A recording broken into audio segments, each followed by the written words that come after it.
Welcome, welcome, everybody. We are back with after a little bit of a hiatus. I mean, we took a nice little break with the new year, and we are back for the perfect new moon in Capricorn. Who's ready for this abundance? Like, who is ready for these readings? Because I'm just saying, I've been feeling like Capricorn energy hard. Since Capricorn season. It's been interesting. It's been, listen, this Capricorn has gone, it's ridiculous. And the ideas that are coming through, and I'm like talking about, oh, guys, we had an amazing meeting, the three of us last week, about all the new things that are coming up this year and all the things we're going to be doing. And I don't know if you guys are excited, but I'm pretty freaking excited to share with you. You guys, 8 viewers on the screen. If you guys are here, get in the comments, say hey. Let us know that you are here, because obviously when we're live, there's something going on with the moon, and that's what we're here for. So, hi, how are you? 1, 2, 3 on our clock. You guys, share it out. Friends, family, colleagues, anyone you know who might actually need some guidance, assistance. They just want to get it on the vibe. Get them in here. Yes, yes, please. And also, clarity a little bit really quick. I know Goddess bought a reading. Is this for you or is this a gift? Just curious. Hey there, Palms. You are on the list.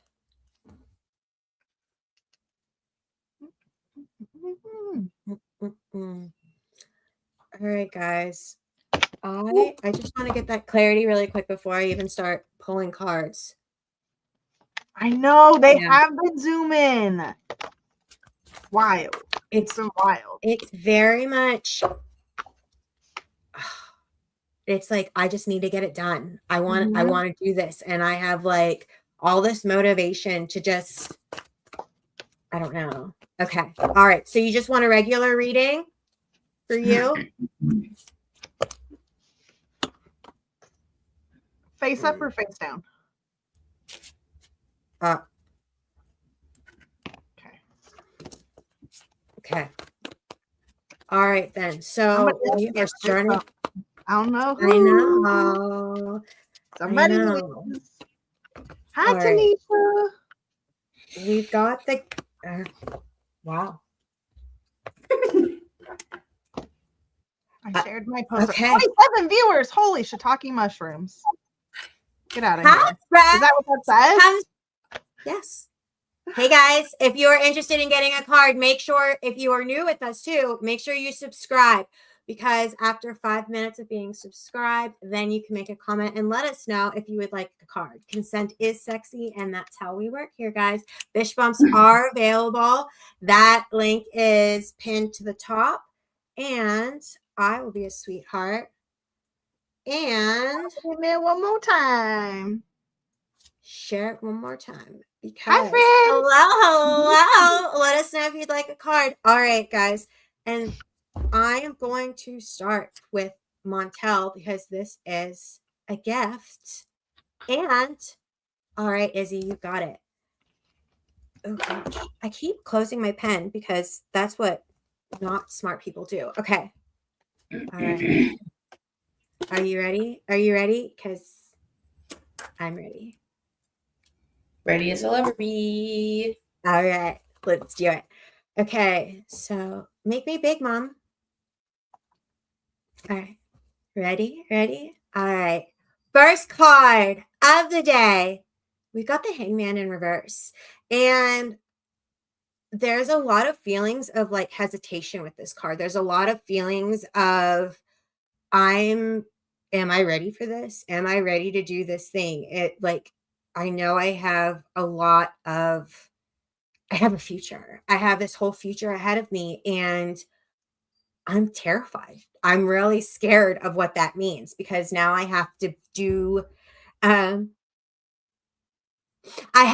big boy things, and I have to be like a real adult, like an adultier adult now. And that is truly, yes, that's the energy that I'm getting from my first card of just like, I'm just too afraid to go forward, but I know I need to move forward. So I'm really interested in what Kate has to say. Could it possibly be that there is hesitation because you haven't taken time to nourish yourself? Could it possibly be that maybe we've been going and doing and pushing, which is perfect, right? There's been this energy around what you've been doing that said, I need to go and achieve this. There's a reason why I have to go and achieve this. There's also a balance that's required to be able to have both things. Go ahead and pop the screen again. I know that you know. I know that you know. Okay. So what is it that's been calling to you? It's been asking you to go and take care of yourself, because this is the only way we're going to be able to move forward. I really like that question, because my question was going to be, in the midst of also taking care of yourself, what is the illusion that is keeping you from taking this pause? I know, like, you've been doing all these great things with your studies and you're advancing and all the things like that, and we're ready to get into the real world, which, oh my gosh, I was wondering where the hell that second card was going, but now I get it. So that's beautiful. But before we get there, right, we have to take care of ourselves. It is right before we went live, we were all talking about how we've been feeling that energy of like, you need to be patient, but also like, I'm ready to get going. I have so much energy and I have all this creativity. Hello, hello. Oh my gosh, so many beautiful new-ish names. Some I recognize, some, very, very new. Hello, you guys. We're currently doing a bish bump. That is when you pay and you get to jump the line and you get extra cards from each of us. So yeah, enjoy the show and let us know if you want a card. Anyway, back to you, Montel. All right. So nurturing yourself. I got the Beyond Illusion. And there's some illusion here that you're feeding for why you can't take the pause. Again, we were all talking about patience and also feeling this go energy of like, I'm ready to execute, I'm ready to do it. And that real Capricorn energy, like logistics, pour in the work, get to it, make the list, start checking it off, right? But there has to be the balance. And I know when we get to going for success and we're ready and things, especially when things are rolling and they're good and it's something you've been manifesting, you're like, I ain't got time to slow down. Like, I got to harness this because it's good. It's right here, right now. But sometimes to really harness something, you got to, I want to use the word settle, but I'm thinking more like, you like steak? Think marinate. Do you like a plain, boring ass steak, or do you like a marinated steak? This is your journey right now. You've got to come beyond the illusion that success requires you to go, go, go, go, and welcome in at least even a pocket of marination to celebrate how far you've come, all the work that you've done, and how that is opening up so many doors for you on the road ahead. And that's why you get to pause and soak all that up, right? So, yeah, let's see where this keeps going for you. Okay, so like, I'm just gonna go. 4 of Wands in reverse. Both of your cards came out in reverse for me. And it's this. Listen, you need to start appreciating everything that's happening around you. Like, you're forgetting and focusing on the scary stuff. Like, and yes, the scary stuff's gonna happen. Life happens, the future happens. We all have to grow, we all have to do our things. But remember, you did so much work to get to this point. You did so many different things for yourself to get to where you are now. I feel like now you're focusing on all of those big, scary, audacious dreams that you had. And now you're like, oh no, baby, you already made it come true. The fuck? Why are you stressing over things and creating unnecessary drama for yourself? Just, that's my question for you. My dude, look what I have. I got that kindness in reverse. When I heard Stephanie talking, you know what I heard? I heard that resentment that ends up happening. And I see this a lot with clients. I see this a lot when we talk about like ascension and things like that, where people begin to hate the world. They begin to be like, okay, I'm up here and the rest of the world's down here. And so there's this gap of resentment, essentially, where maybe I'm giving more than I should. Maybe there's a lack of reciprocity, right? Maybe part of that is that kindness to yourself, the nourishing to yourself. And so because there's not this give and take amongst you, there's the animosity with the external world. Okay. This whole card, once we're in a positive expression of kindness, this is freely giving and receiving of the love that we're willing to express in the world. Ourselves, the thing that we're freely willing to give, right? Which would tell me that's resentment. Just if we're going to bare bones it, like, let's just call it what it is. How are you going to exist in a world that you resent? How are you going to thrive in a world that you resent having to participate in? Okay. This got nothing to do with them. It's got nothing to do with them. You hear what we're saying? So I just have to show my card first because of everything that you guys just said. I literally have We Are the World. So I'm excited to bring forth a little bit of duality because, I had set myself up about like the work you're pouring into the world. And all I could hear while Kate and Stephanie were talking is something that I didn't realize how much I needed to hear it. And it's, you're not responsible for saving the world. Like you really aren't. So don't put that pressure on yourself. And that looks different for everyone, right? We have to figure out how that looks and how we put that pressure on ourselves. Like when I was journaling about this, I realized that for me, it just looks like overthinking my coaching work that I'm putting into the world because I'm trying to solve everyone's problems instead of really hone in on my genius.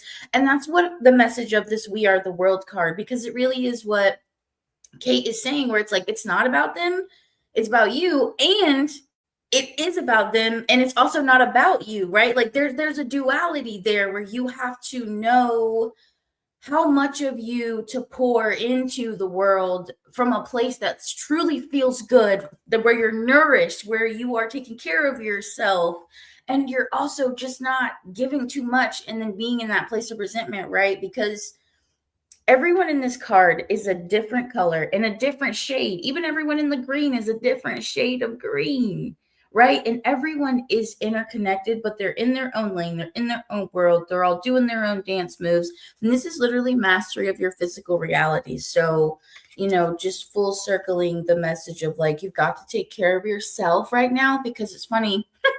I saw a little blip of an article this morning where it was a guy talking about how we all want to change the world, but don't realize like that genuinely does start with each of us as an individual.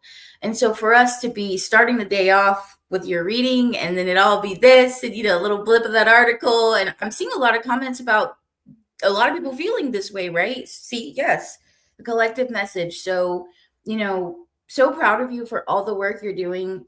And it is not your responsibility to save the world.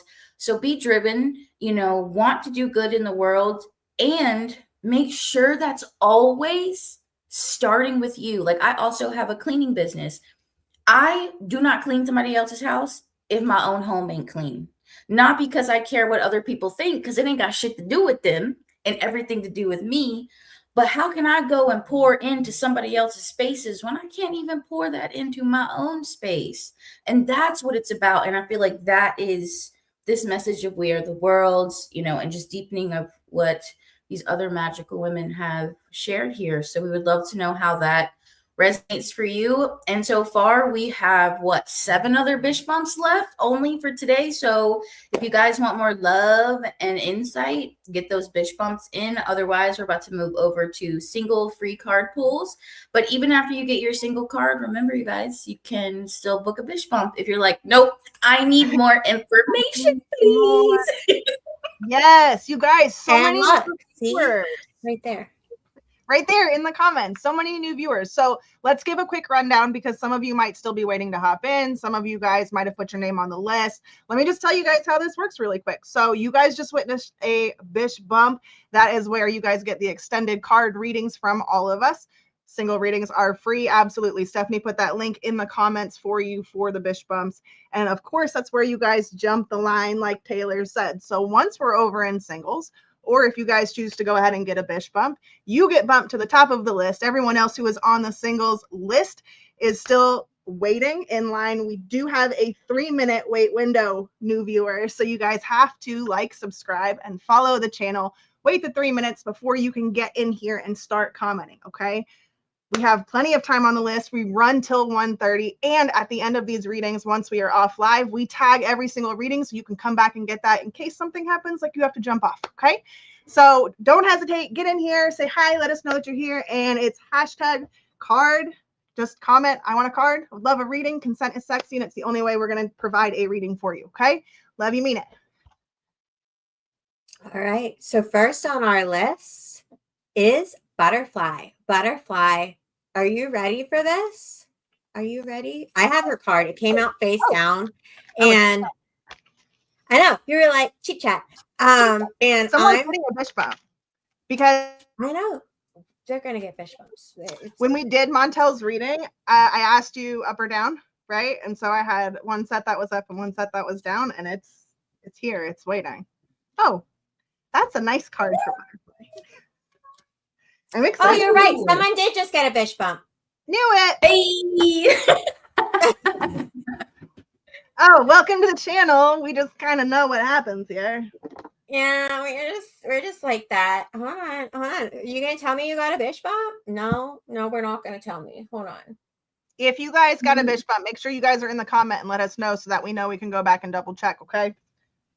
Sometimes we get, I don't know why I just looked at those. I'm not ready for it. They're nice colors. Miss Goddess, Mother Goddess got the I Am Mother got it. So how pleasant. All right. I have butterflies. Are we gonna do the bump? I was about to say, do we want to do, because I have butterflies card in front of me. I do too. Okay, so just a disclosure, and then we'll do the bump. Yeah, normally you guys, whoever gets a bish bump, depending on where we're at, like, obviously we're going to prioritize your bish bump. No, girl. But we'll play. We'll play by play. But right now, this feels a little significant. We had already pulled. And rules are rules. You gotta get in the comments and let us know. So, so we're gonna. It's already happened. I go first, right? Yeah. Mm-hmm. Okay, I'm ready. I'm actually really ready for this. All right, Butterfly. So I am going to start and let you know. You got the Thunderbolt card for me. And what's really crazy is literally a lot of people are doing this whole, like, these messages feel collective, right? And well, before we started, that's one of the cards that, so in this deck, this is the version of the Tower card.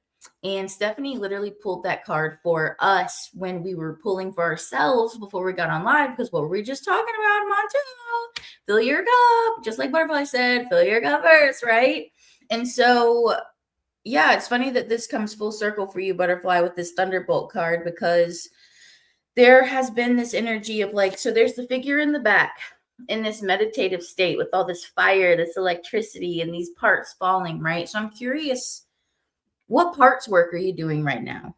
What shadows are you going through right now? And are you allowing yourself to see it in light of the pieces are falling away so I can expand my capacity, continue to be grounded no matter what gets thrown my way, and, like, truly get to the space that I have been working so damn hard? It feels like I don't know how else to describe this other than tell a little story. So when I moved away from my hometown, and you do all your growth, I went back because I had to do the stuff to get custody of my little brother and meet with my mom. This was the first time I was going to come face to face with my mom when she was the deepest in her addiction, and go back and like see all these people and be back in my hometown after all this growth, all this shifting for this really big thing. And just being back in that space, in that familiarity, it could have been so easy to be like triggered again and just go 10 steps backwards, seeing an old enemy or whatever, an old ex or this, that, and the third. But instead, I was this figure. It was like, no, I can see the shedding, I can see the parts, and I can also see my evolution. So right now, make sure you're not just seeing the parts that you're shedding and that are falling away, and make sure you're also seeing and witnessing how far you evolved, even if it's not exactly where you want to be, right? Like, I don't want to be yelling and screaming, but god dang, I'm gonna celebrate myself if somebody pisses me off and I only get a little bit of tude. Sure, I probably could be like, okay, maybe I shouldn't have been that much of an attitude, but at least I wasn't yelling and screaming. Like, it's still progress. You can have room to do better and still appreciate how far you've come. And so I'm curious to see how the other messages kind of tie into that.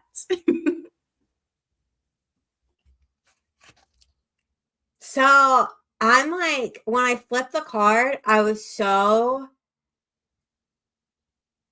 shocked because you've been doing the work, and the King of Swords is here to remind you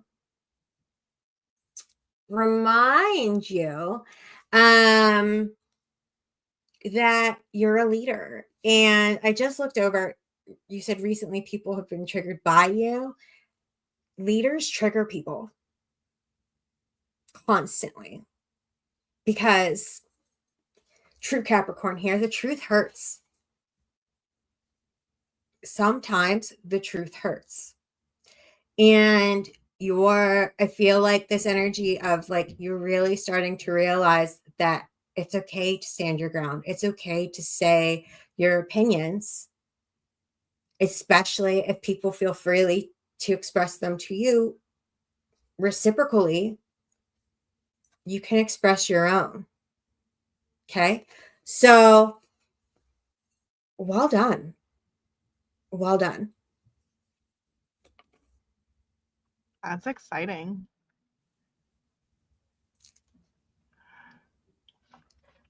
We'll definitely put you on the list. That is exciting. Yes, that's really cool.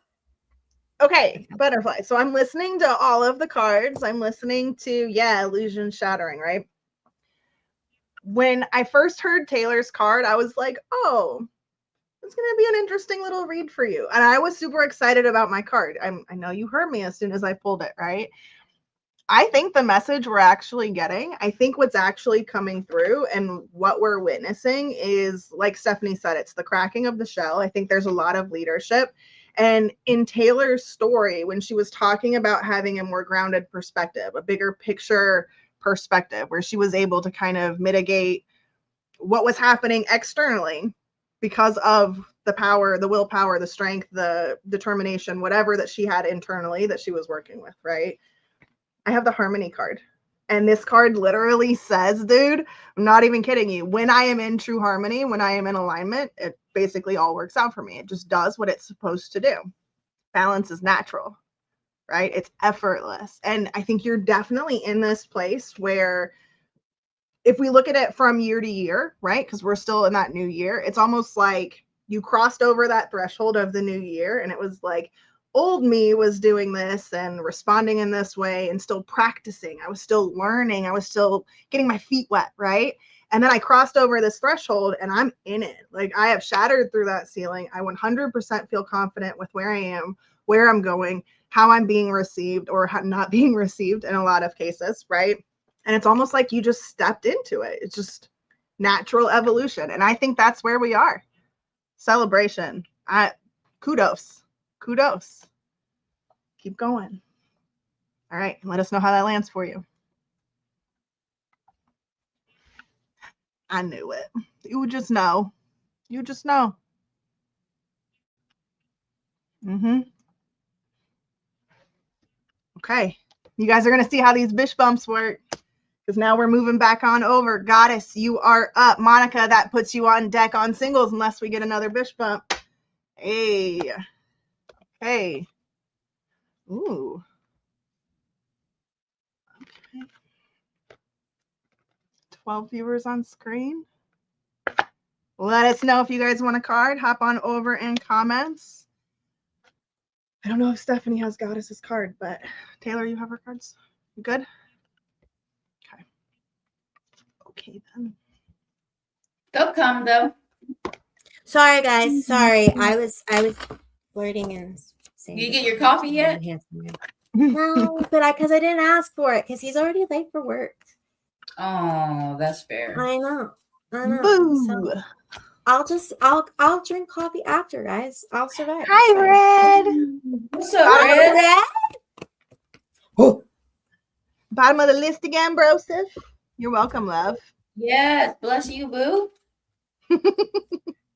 Also, I just feel called to say, Butterfly, like, if they can't see you for where you are now, maybe those figures in that Thunderbolt card was them people falling away. Don't ever let nobody hold you back because they're not willing to see you where you're at. My mother, that was the hardest part of her addiction is other people keeping her stuck in their narratives. And then when you let that get in your head, wow, funny enough, the consciousness card just showed itself. See, this is why y'all need bitch bumps, because these cards got stuff to say. Yeah. I'm really excited to see what you guys have to say about. I go first. Yes, you do. You do. So let's okay, Goddess. Let's do this. I just Mama. Okay. So my first card for you is the Strength card. Go ahead. I'll let you look at it. Pop the screen for a minute. Feel into it. See how you like it. I think that there's been a transformation. Would I say that it is massive? Would I say that like you're exactly at the place that you wanted to be? No. I wouldn't say that you are. I think that you recognize that. And I think that in recognizing that, you have come to terms with a lot of different things. I think you've come to terms with upper limits. I think you've come to terms with what needs to happen for you to move forward. Okay. And I think that you are really tapping into this level of strength that's going to be more authentic. I think it's going to be more in alignment with where you are trying to move. And there's something else that you have with not receiving, but it's not mine to give to you. I think someone else has it in one of their cards, or maybe I'm not going to give it to you yet. So, okay, next card. Me, please. No, Taylor has to go. Damn it. Oh, I have so much to say. I know. This is going to be so good. This is going to be so good. Okay, Goddess. So I feel like what Kate is tapping into is this energy of, oh, that's so crazy. So, damn, I had this other card, but I'm like, now I see it. Where do I start? I'm going to start here. All right. So I originally had the suppression card and I had no idea why, right? So there is still, but here's the thing is I know for a while the readings have been like other people, or we're just talking about other people's energies, perspectives, bullshit was really holding you back and keeping you suppressed. But there is a crack happening in these bullshit foundations. There is a new sense of grounded power, but it is very kind of setting up for my next card. It is a little subtle. It's not that, I think we talked about that on our cosmic weather or one of our other readings, right? Where it was like, I'm going to just show you my power. Like, you're just going to see shit unfolding in my life and know that things are upgraded. It's like when people are like, if I ever hit the lottery, there will be signs. I'm not going to say nothing to anybody, but there will be signs. That's what this feels like. And the other side of that, I think a little bit of what Kate was touching on, which I was confused about this and almost put this card back to get another one because I wasn't sure, is I'm hearing the art of receiving. There is some way in which that you're still suppressing yourself receiving what it is you want to be on the other side. It's no longer somebody else and what they've got going on. You really worked through that, right? You've really broken down those barriers. You've gone within to even see where you're allowing that to consume you and allowing their nonsense to consume you. But there's still some actions that we're maybe not taking to support your own pleasure, your own creativity, and your own expansion, and just really receiving the next part of your journey and where you want to be at. Because just as much as we got to work for it, we have to be trusting and open enough to actually receive it too.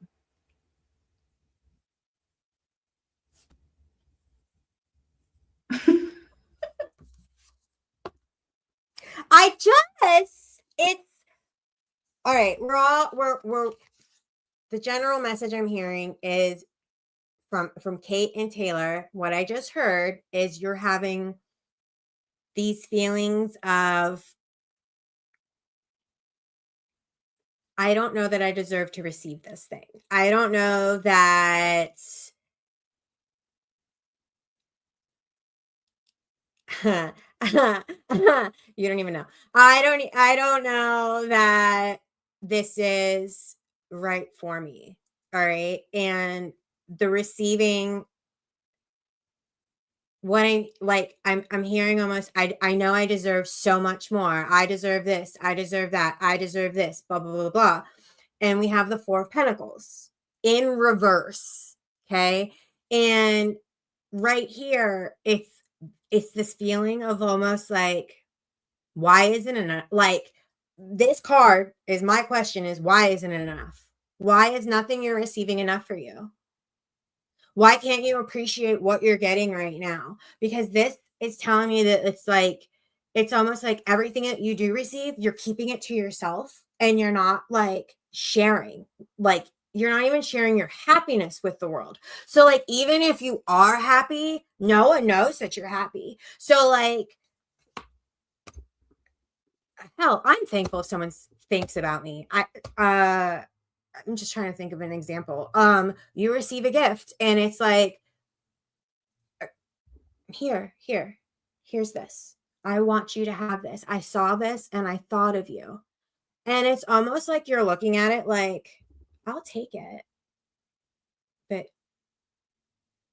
why didn't you get me the one with the diamond on it? Like, why didn't you get me? And it reminding you to be a little bit more appreciative of, almost like, I feel like the effort is being made and you're just not wanting to see it now.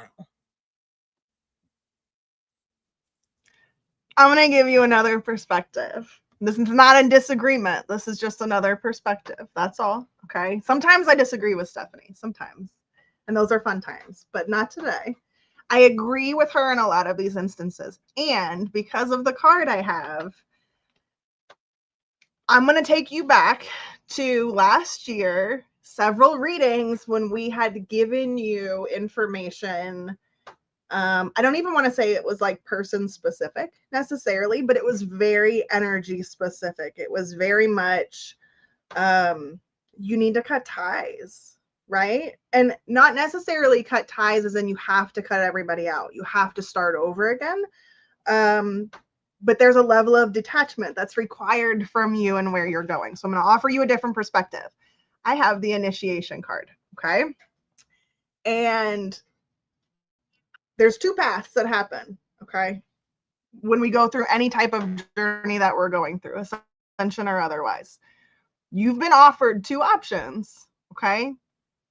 We said, and this is true for everybody, so all of you can listen and take heart to this. If you want to go ahead and start early, you're going to make a decision for you, okay? You're going to lean in and you are going to pick and choose, which is what Taylor was saying. You've done a good job. You've already worked through the rest of the stuff that has hindered you, made you appease other people, right? The conditioning, the layers that we've kind of just held on to.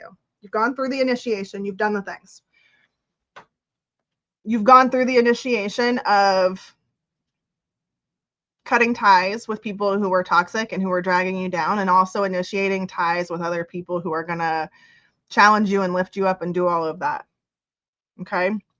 When we find ourselves in a situation that we thought we wanted and is now turning out to be something that is less than enthusiastic, okay? Not wrong, just not what we wanted. I want you to hear that very clearly. It's not wrong, just not what I wanted. Two choices happen. Either it's because it's like Stephanie said, and you need to be able to open up more. You need to be able to practice, is what she's saying. Practice the skill sets that are required to have the level of mastery you want. Or it's because you are not in alignment with the thing that you say you want. It's one or the other. It can only be one or the other. Two choices. And no matter what anyone says, it's black or white. Okay? So either it is what we told you last year, where we were like, there's going to be a level of detachment, and you're going to have to figure that out and be really truthful about what that looks like. Or you're going to have to practice, and you're going to have to practice hard. And it's not going to be fun all the time. It's not going to be easy all the time, but it will be worth it. Because we've said that to you too. If this is the road you choose, it will be worth it in the end. It's a fact. We know for a fact. And I think that you are in this initiation phase where you're going to be called to make a choice. You're going to be called to make a choice. It will be one or the other. It will be black or white. Okay? And that strength that I think you've been building, all of that that's been building up for you, it's going to be called into play. It's going to be called into play, and you will be tested on whether or not you are as strong as you say you are. Okay? Stop touching me. Oh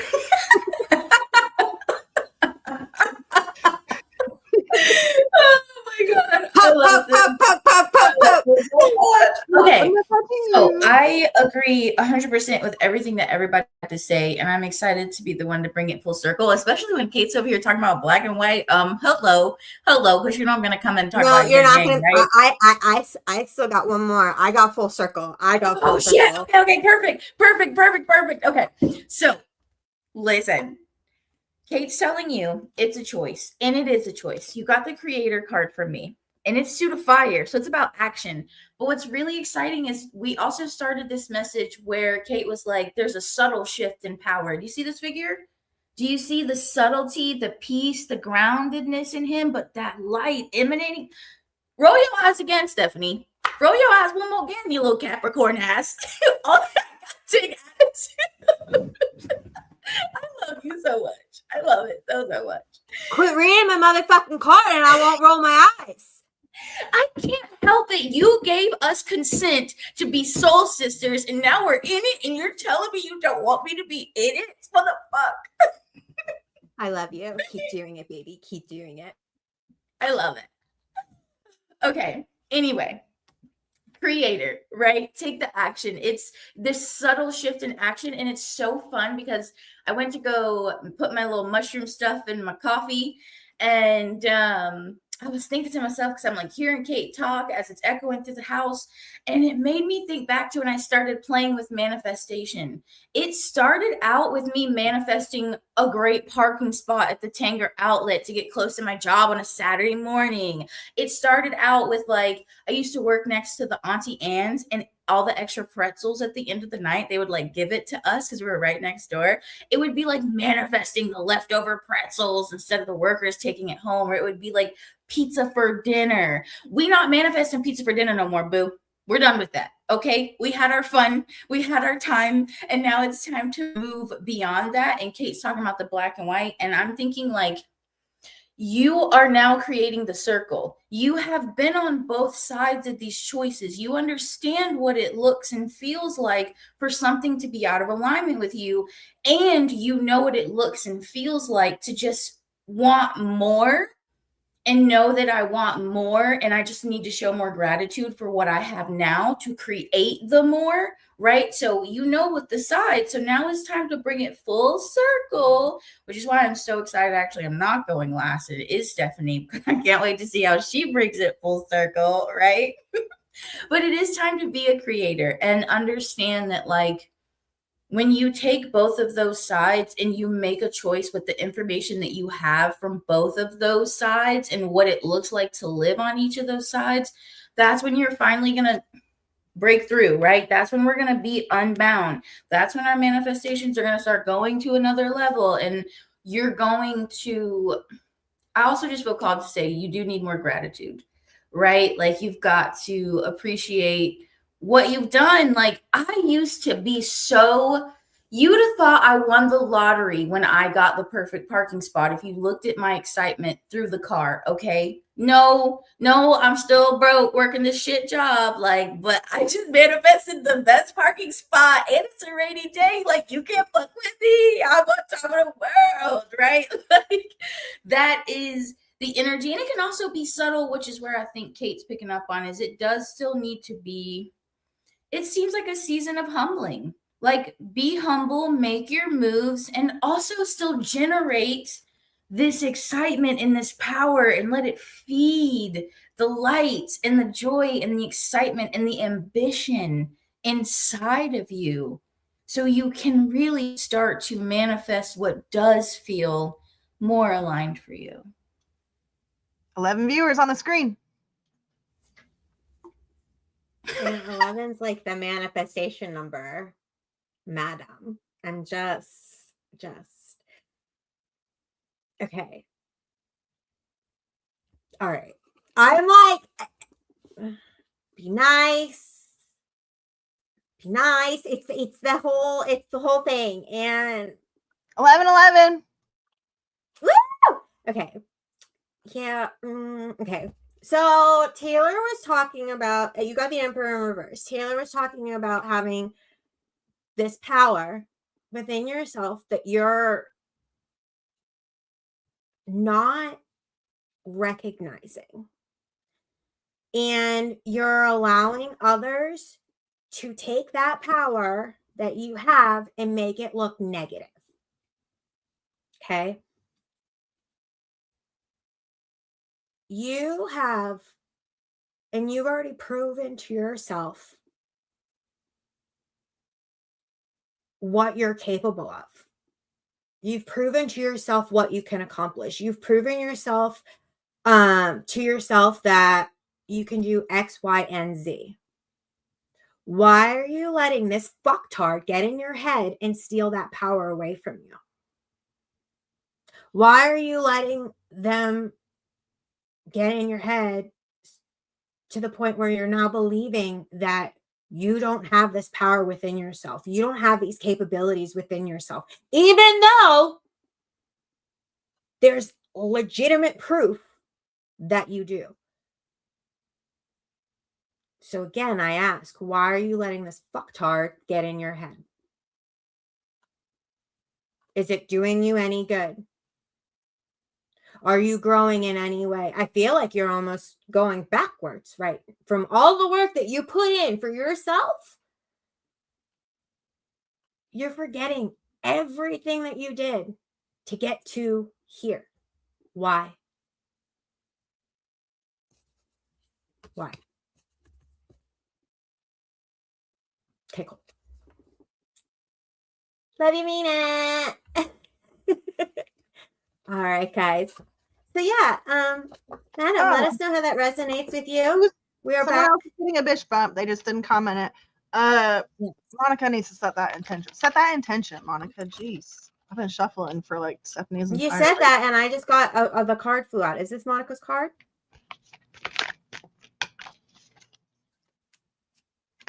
No, Monica. Wait, did you say there was another bitch bump, or we're moving on? We're going into singles. I said there will we're going into singles. There will be another one. Okay. Mm-hmm. I got it. Okay. Now Monica said, Thanks, yeah. Monica. All right. Thanks. Okay. All right, you guys. I just want to make sure that I'm thinking what I'm Also thinking. interesting. Because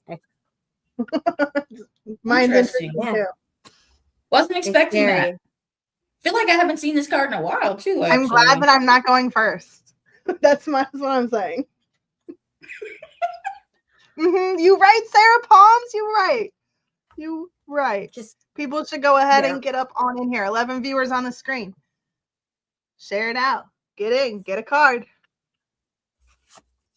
Monica, I get to be first. And I'm happy. You got the Nine of Wands, and the feeling of like, I'm so determined to make sure that this is all I'm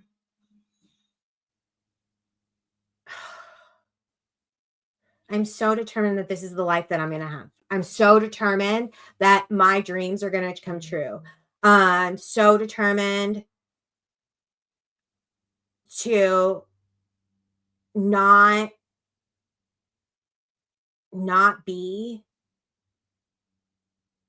where I was and go above and beyond all of it, right? I am so determined to just not quit. And that in and of itself is like, it's major. It's huge. The fact that you aren't giving up on yourself, the fact that you are pushing forward, even though there are more, what feels like more hard days than easy days, you're still pushing forward. And I just want to acknowledge you and say you're doing an amazing job, and just keep doing that. Okay.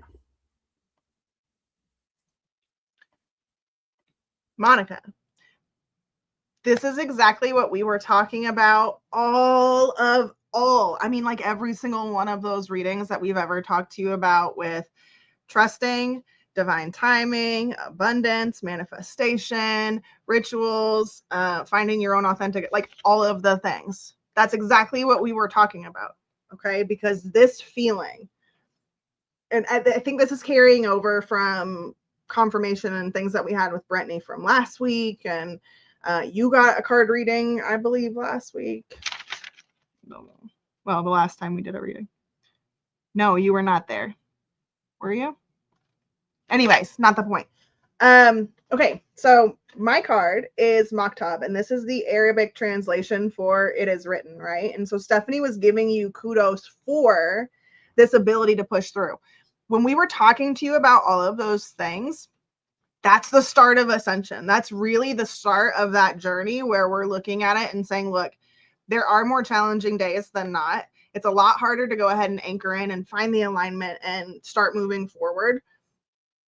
And once you do, like, that's where a lot of that confirmation came in. That was like, once you do it, there's no right or wrong way to do it, but you also always get the right result, right? And we kept consistently giving that to you. You will always get the right result as long as you follow that correct path, right? And as long as you're following the signs, the symbols, the things that are being given to you so that you can actively go and do the work, that's how you get to where you're trying to go, okay? So when this card comes out, there is definitely this call for how can you establish a greater trust? How can you continue to build that skill set or that mastery, muscle memory? It's a good way to look at it, right? And I know you do like fitness stuff, right? You understand this concept of muscle memory and being able to jump back in. So how can you build some more trust, deeper levels of trust, where you're able to navigate better the situations of overwhelm? Because I think right now that's the sticky part for you, is that when you get overwhelmed, when you get overloaded, you shut down. And when you shut down, you lose traction.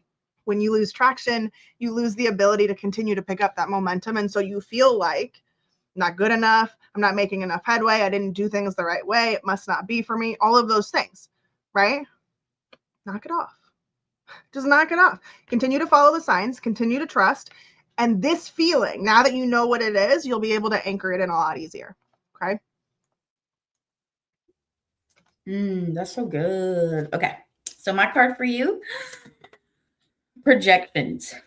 Again, don't feel like I've had this one for a while. And as Kate was talking and listening to Stephanie, I actually had a new perspective about this card come in. So you can see it's got like their human faces, and then it has like kind of the spirit emanating out of the face to represent literally how we project outside of ourselves. And often this is, I feel like I get a message of like, who is projecting stuff onto you? How is that messing with you emotionally and throwing you off track? Which that still may be present. Check in and see. I just, from hearing the other ladies share, I feel like this is more though about your projections and how they're creating your reality. And it's time for you to dig a little deeper to see like the roots of these projections. So when you do end up feeling halted and stopped and you're like, I feel like I'm not making any progress, right? Check in with the projection and the way in which you're projecting of yourself. And what's really cool is this has a masculine and a feminine figure on it. But I think this is more about the positivity and the negativity. Take note of what life looks like for you and what you suit of waters. This is emotions. And the story that lives in our body is just as important. And even though I'm a mindset coach, I can't believe I'm saying this out loud, but the body work is almost more important than the mind, only because the body is always feeding information to the mind, right? And so if the story in your body is constantly projecting the negativity while your mind is trying to be positive, that may be where some of that dissonance is for you, right? Or it could be opposite, where in your body you've experienced all these good things and you just wonder, like, why the hell won't my mind get behind this? Why do I keep having these negative projections and then getting stopped, or allowing myself to cling to other people's negative projections and then wondering why I get so stopped, right? So there's something going on between head and body here. Let's see, had to step into the unknown and trust. Those were the scariest part in the beginning. Yeah, exactly, that unknown. And so when we're in the unknown, the brain is doing a lot of projecting. The body's doing a lot of projecting to keep us safe, projecting to protecting, right? That's all we're trying to do. So that kind of feels like, I think, a message for me. And, I feel like it touches a little bit on what everyone else had to say for you, is just take note of how your energy, the energy of other people, is being projected onto you, outward from you, and take note of your self-preservation techniques. Like in my relationship, sometimes I have to call it out in my partner, like, hey, I'm not trying to attack you, and your need to self-preserve right now is interpreting what I am saying as an attack. And I need you to understand that is not what's happening, because if you are telling your body you're under attack, we ain't never going to get on the same page, and we ain't never going to get out of this damn argument, and it's just going to get worse. It's just going to get darker, and then that's where we hit stagnancy. That's where we hit resentment. And then 3 months down the line, we still not talking to each other, and we're pissed off about something we argued about 4 months ago, right? So, really take note of where you're trying to protect yourself and where it may be holding you back, and just where some of that dissonance between the body and the mind might be, especially with projections of yourself and where you think you should be, and projections from other people and their opinions, which are like assholes. Everybody has one and they all stink. So let us know how that resonates. That was everybody, right? Yes, it was. Okay. Monica. All right. Lara, you are up.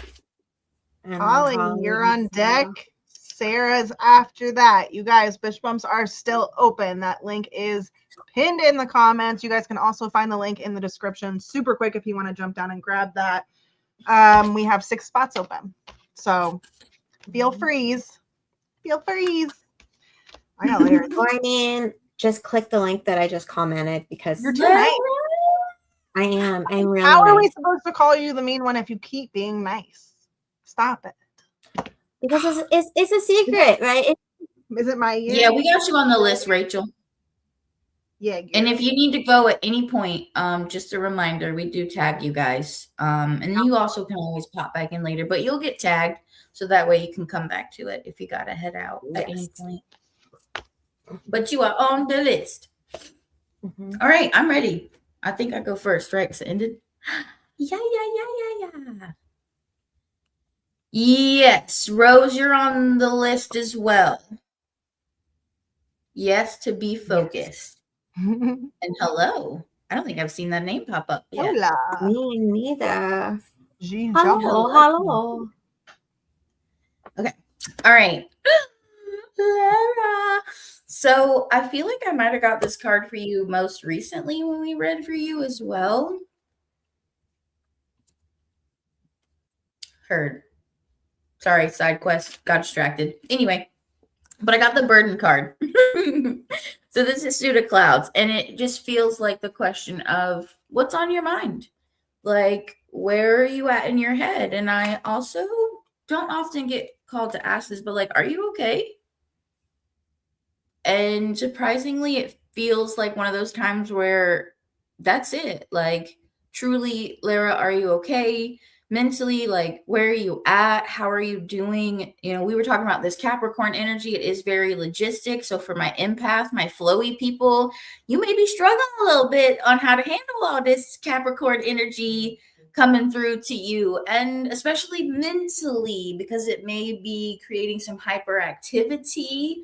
But I also just wonder, like, are you navigating something that maybe only one or two people know about? And I want to remind you that, like, you don't have to carry it alone. You don't have to carry the mental burden. Like, you don't have to reach out for help necessarily, but you also don't have to carry the information in and of itself alone. Like, you can reach out to people and be like, I don't want advice. I just need to get this out of my head. I do that all the time.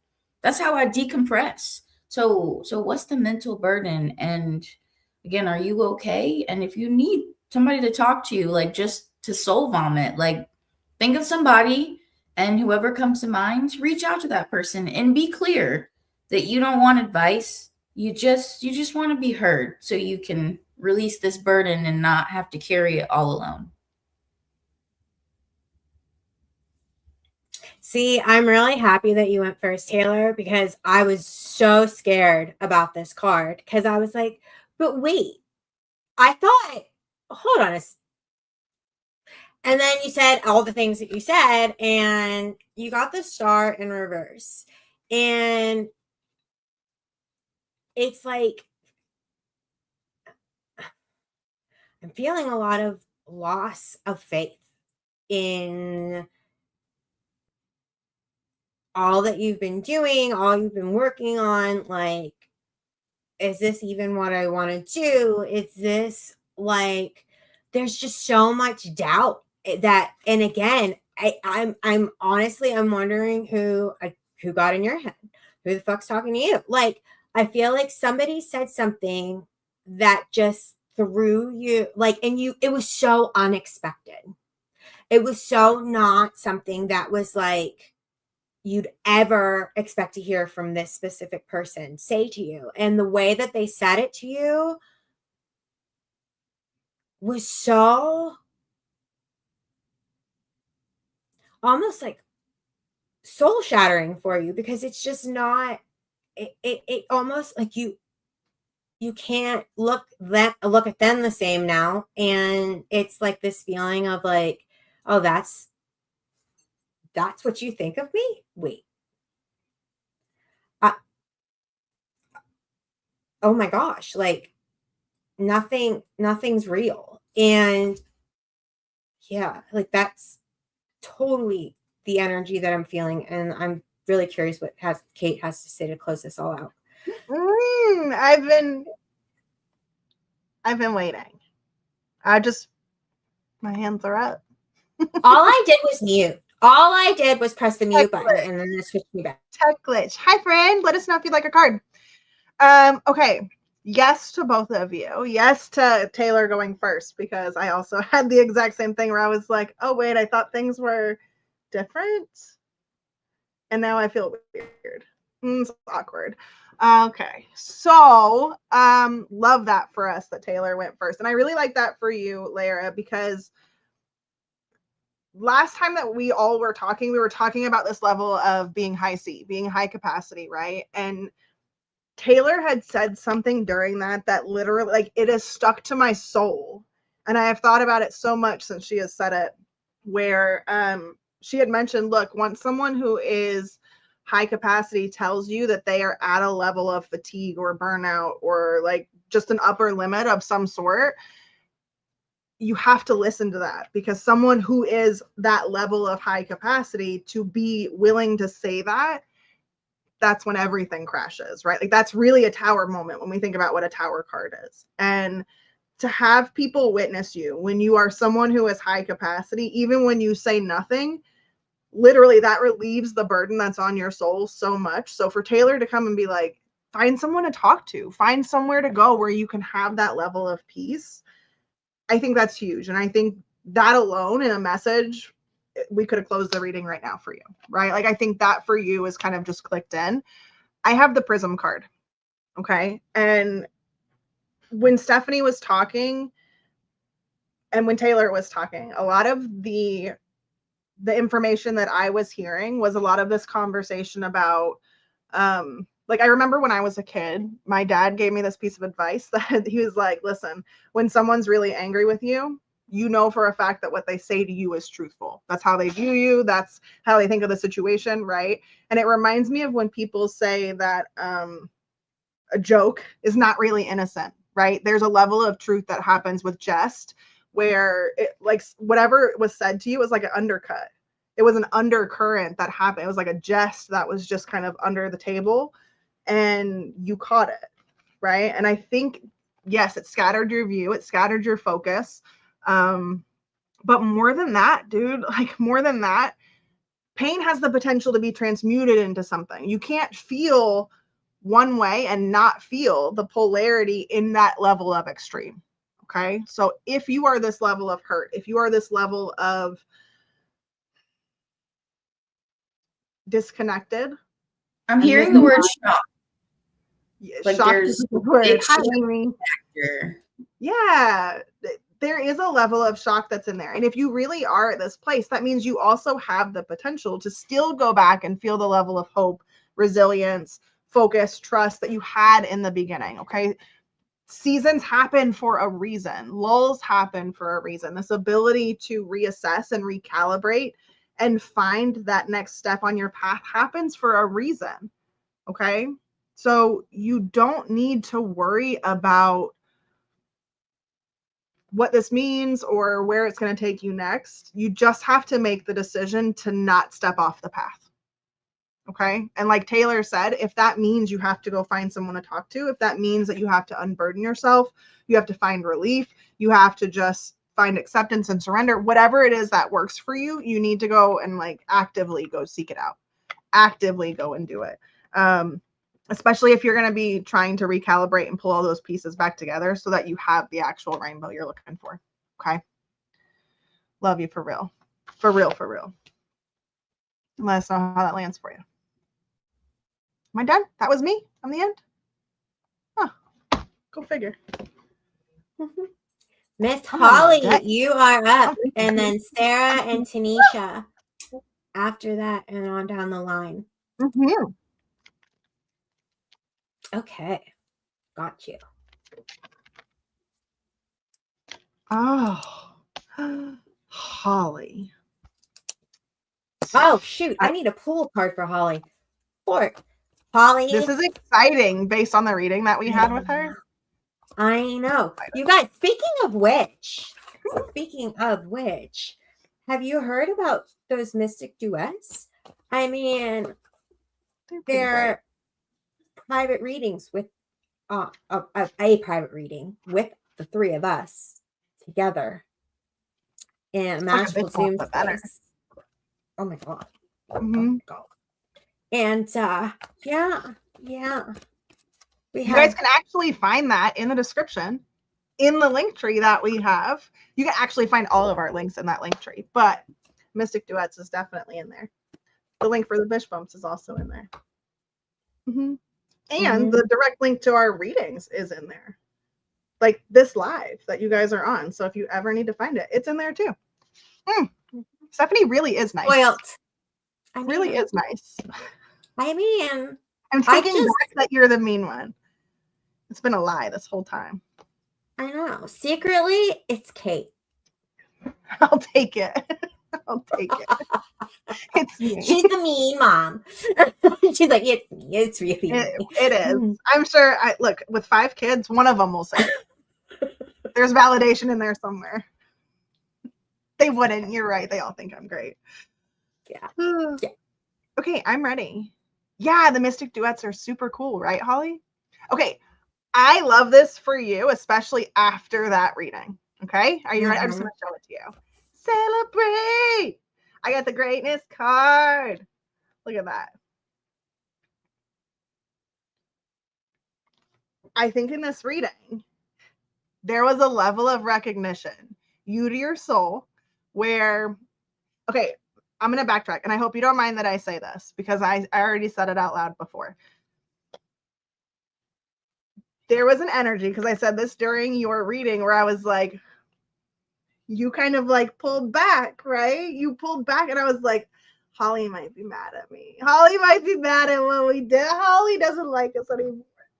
And I think in that moment, pop the screen again. I know. I can't believe I thought it either, honestly. But listen, I think in that moment when that happened, you recognized how willing people were to say, hey, look, I love you anyway, despite all of this stuff that's been going on. And I know that there's something better for you. I know that there's more to this story, and that you get to have this opportunity to really experience what that means. This card is here to remind you of what that greatness is. Okay. So whatever it is that was tapped in, I think it's still baby brand new. It's like a little rosebud that's waiting to open. It's still brand new. Okay. Keep feeling into it. Keep leaning into what this means, because this is just the beginning for you.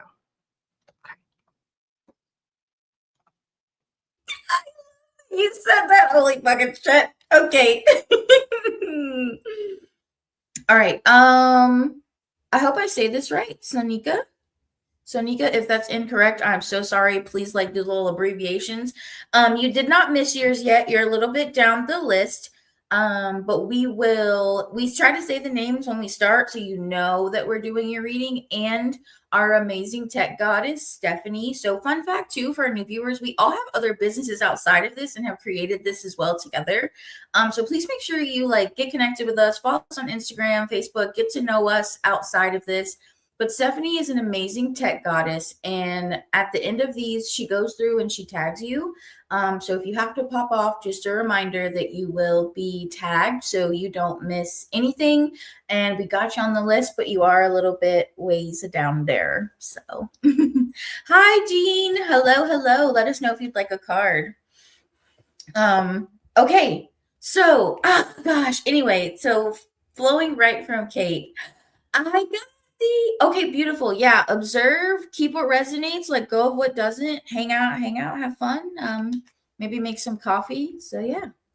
All right, Holly. Adventure. It's time to go on an adventure and enjoy the adventure. You got that child moving into that rainbow light, right? And see, this is mastery of our physical reality, right? So it's time to truly get into reality. Have fun with your reality. I know that, I think a lot of us have been still processing our challenges and hardships, and the ones of which that are flowing into this new year for us in all our own ways. And, now it's time to have a sense of adventure, a sense of joy, right? And just actually enjoy it, be part of it. And that feels really cliche, but sometimes you just got to be open, man. You just got to appreciate where you are, where you've been, and where you get to go from here. Not just where you're left to be going, but where you get to go, right? So that's what I have for you. And Jean, so we do free singles. You only pay if you want 2 cards from each of us. These single cards, all the people are just getting 1, that's free. All we need is consent, in which as of right now, you have not given us that with a very clear no, which we know is a full sentence here. So yeah, singles, and for anyone else watching, singles are free. Singles are free.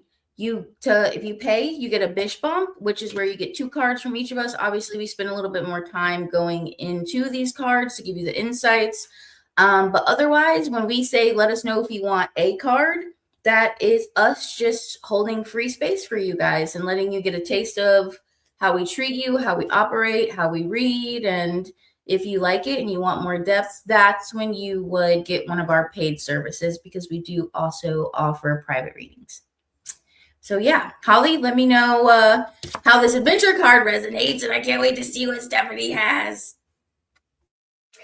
Holly, you got the King of Pentacles in reverse. Okay. And there's so many feelings of like this. I heard this big, bold message. And I'm going to repeat what Kate said. I swear, I thought you were so upset. I didn't know if we were ever going to see you again. I thought it was like, because you guys know us, we're honest. We don't hold back on your readings. So like, if there's something that comes up, the guides are just going to like flow through and just do the thing. And I'm just feeling a lot of almost you were like, there's been like an obsession of thinking about this one specific thing, and it's almost like holding you back from like pushing forward. Like it's keeping you from like taking the steps that you know need to be made to get past the mind fuck that you've created for yourself. Like, and it's just almost like the goal is what Kate and Taylor said. But you know that hanging on to this one thing is not going to get you there. Okay?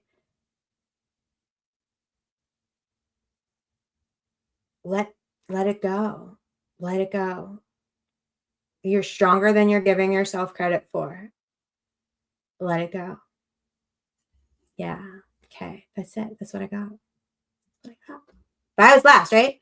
That was me. I was closing it up, right? Yeah. Yeah. Cool. All right. Sarah Palms.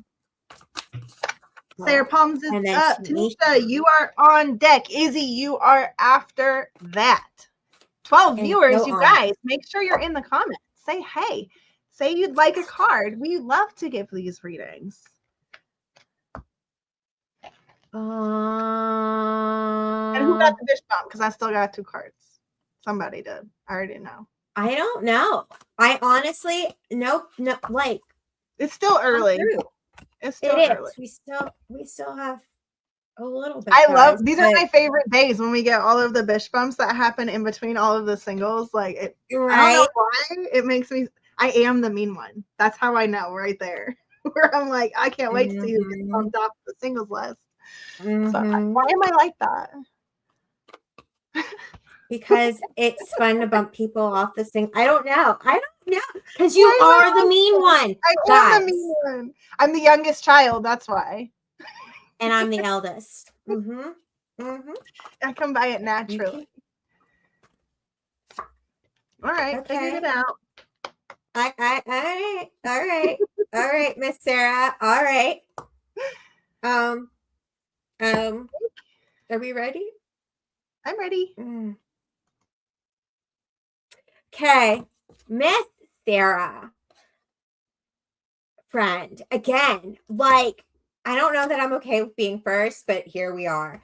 And I'm almost feeling like this is a pattern of like right now, and I don't know if it's because of Capricorn season. Taylor touched on this with like the pressure, and not a lot of people can handle this high energy pressure, this high, like, what do you, I completely forget what you guys call it. Oh, high C energy, right? I love high C energy, where it's natural for me.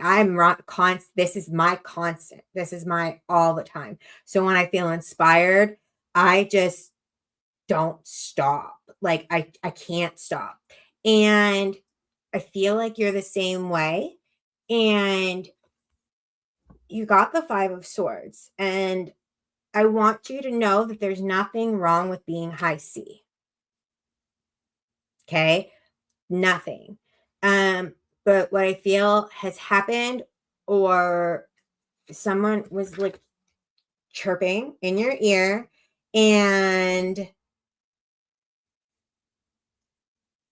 really making you feel bad about all of that. Like being able to do all this work, actually loving your work. Because there's people that love working. Like for me to relax, I will sit in my office and build a website, and that's relaxing for me. Other people, like Taylor's like, I want to vomit. I see her face. She's like, that is not, no, just no. And even Kate's like, what the fuck? But hell, last night I helped Kate finish her funnel. I enjoyed it. I loved it. I loved it because I don't feel bad about it anymore, though. Because I used to be made to feel bad for loving work and that being my hobby. If you love what you do, is it even work? Cool, I make money from it, but I love what I do. So why are you feeling bad for loving your life? That's my question.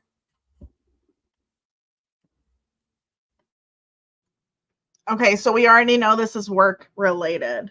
You've been doing all of this since you decided you were gonna like piece out of the company and start your own stuff. Trailblazer, and I love that for you because it's such a good role model for what it means to really stand in your truth and be able to kind of lean into that, right? And when Stephanie's talking about this direction that you're in, you already know that you're going in the right direction, right? But what we also know, and you're not the only one facing this, but what we also know is that there's this challenge, this interrupt that's happening. It's like a start, stop, interrupt that's happening. And it's happening for a lot of us, especially those of us who are high capacity and who have an ability to take on a lot. And when I say a lot, I don't necessarily just mean work. I don't necessarily just mean structure. I mean emotional intelligence. I mean this ability to have an ascension journey, this ability to course correct. This journey that you're on is not just of a physical nature, right? So I have the one. Welcome back. I'm glad that you are here. This really, I think for me, is a reminder for you just to hold your ground. It's a hold the line kind of moment for me, in more or less just saying, look, this is going to pass. This is one of those start stop challenges where if you were someone who was at the beginning of your journey, and I think this is a really good way for you to be able to look at this. If you were at the beginning of your journey, this start stop energy would literally cause you to go to the bottom of the spiral. Okay, you would instantaneously be at that 16 that we always see on Friday, and you'd be like, I'm floundering, life sucks, I'm not going to be able to make it. I'm going to go ahead and just crash and burn all the bridges down, right? And you're not at that place. And so because you're not at that place, you're going to go ahead and hold the line, and you're just going to keep where you're at, because this isn't about you. This is about whoever else needs to finish crossing the line to get to where you're at. Okay. And I think you got team members who are really, really quickly trying to catch up because they see what's possible. They just didn't do the work beforehand.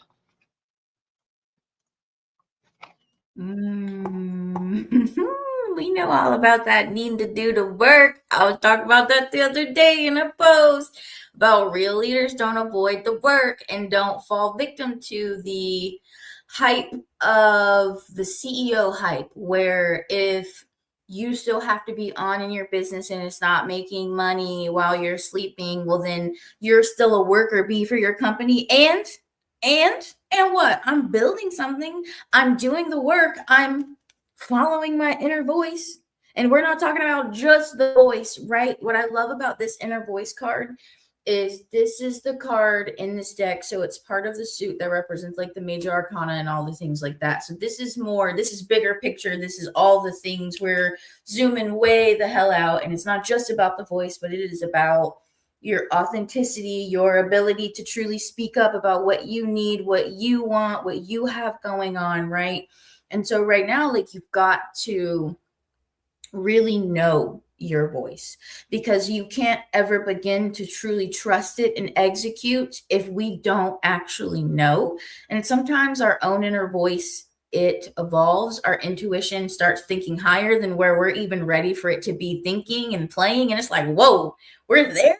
We're operating on that level. Like, okay, I didn't know it was there yet, but like, let's get it, right? And so there is an ask here of definitely like, you got to get grounded in you, right? You got to understand what you want, what you need, and be willing to speak on it, to act on it, regardless of what anybody else has to say, what anybody else is going to think, right? It's about you right now. And not in the close everybody off, but almost I'm feeling like to bring everybody together. Not like you got to be the glue, but just the more grounded you are in you. It makes me think about some of the chaotic jobs I've been a manager at, where when things would get like really shitty and really chaotic and overwhelming, typically a lot of people would strive for everybody to be on the same page to create order. But I started to realize that if I just listen to me, I get myself grounded and understand what's working through my head and then kind of put that forth, especially in a working environment, it actually helped others begin to ground themselves. And that's when you get in this space where we're kind of like throwing ideas out there and we're figuring all together how to come together to create order, organization, and flow, right? And so that is just what this feels like. And it's funny because I just noticed this right at the crown. There's like this wavy flow coming out of the crown space, right? And so wherever things feel out of flow, I know the other two ladies were talking about this seems work related specifically. So funny, I gave that example of work, but trust yourself, trust your skills, trust where you are, and trust what's coming through to you, and share it, because it's through sharing individually that we can, again, bring everybody's ideas together. Like Jean just said, if you're working on a team, we're supposed to be on the same track. Yes. And sometimes to get there, like, we got to know where everybody's at, right? Because if you're stuck in the chaos, you're feeling the intensity, but your teammates don't know that and they keep putting more on you. Well, that's how sometimes we end up letting people down when we don't even mean to. Come full circle to high capacity, needing to speak on it, be honest about it, right? So yeah, that's the message I have for you. So let us know how that resonates for you, Sarah. Yes. All right. Tanisha, you are up. Then Izzy's on deck, and then Rachel, and on down the list. I'm ready. I'm ready. Taylor's last, so she's like, hold on, I'm not ready yet. Okay. Not ready, Tanisha. Okay, interesting. All right, I guess I'm ready. Woo! I don't know if I want to go first though. This is interesting. You're powerful, Tanisha, and you're also super real. So I'm like, she the first to be like, nah, that's not it. So, but I appreciate that though. All right, so I got the clinging to the past card. But the thing is I don't feel like this is actually, and I could be wrong about this. I'm excited to see where it goes and see what you share, how it resonates. But there's like all this jumbledness right here in this box. And that is what feels more important about this. And the fact that this is suit of emotions, mastery of our emotions. And so I'm just curious, like, where are you existing emotionally? How have you been feeling? What are you kind of like with, who was it earlier, Lara, where it was like, where are you at in your head? Like, are you okay? It feels like this, but emotionally. Are you dealing with some heavy feelings that maybe you're just like, there's so many parts to it that I don't really know what to do with all of it. And it's creating this like jumbled mess and intensity. And the thing is, it's not a mess. Like, you know how you feel. What did I just start out by saying? You real. You always let us know if it resonates, if it doesn't, all the things, right? Like you are always somebody that's kept it real. And I think the realer that we are, truly real, not that like I'll keep it real all the time, even though I'm full of shit all the time, but like truly honest and open. I think we hit these points sometimes where we're navigating some perspectives or opinions and emotions where it's really hard to decipher because there's like truth in all sides of it. And it's like, where do I want to lean? So I'm just curious, like, what are you carrying emotionally? What are you navigating emotionally? And it's time to find your, funny enough, we've got a 5, and it made me think middle ground, right? It's the midpoint from 1 to 10. And so it's like, you've got to find your middle ground right now. And that's where, whatever you're really seeking, the peace, the groundedness, whatever it is, like that's where it's at. It's in the middle grounding. And so that's what I have. Okay, Tanisha. I'm gonna say what I'm gonna say. Don't clog my throat, ma'am. No.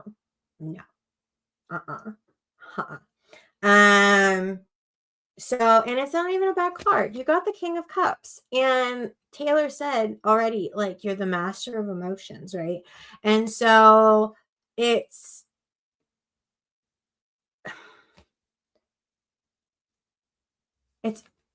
what I'm feeling is there are a lot of people looking to you for the strength that you're exhibiting, right? For the fact that, like, yes, there is a lot of emotional and really fucked up shit happening now in your life. And you've been very King of Cups about this energy, about keeping it together and almost being the strength for others. But with that strength, it's also like remembering that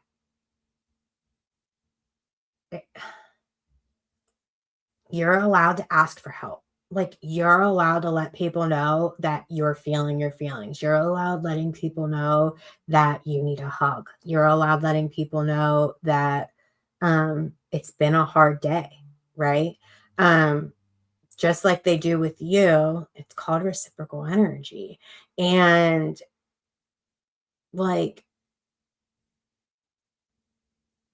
you're allowed to be honest. You're allowed to be there's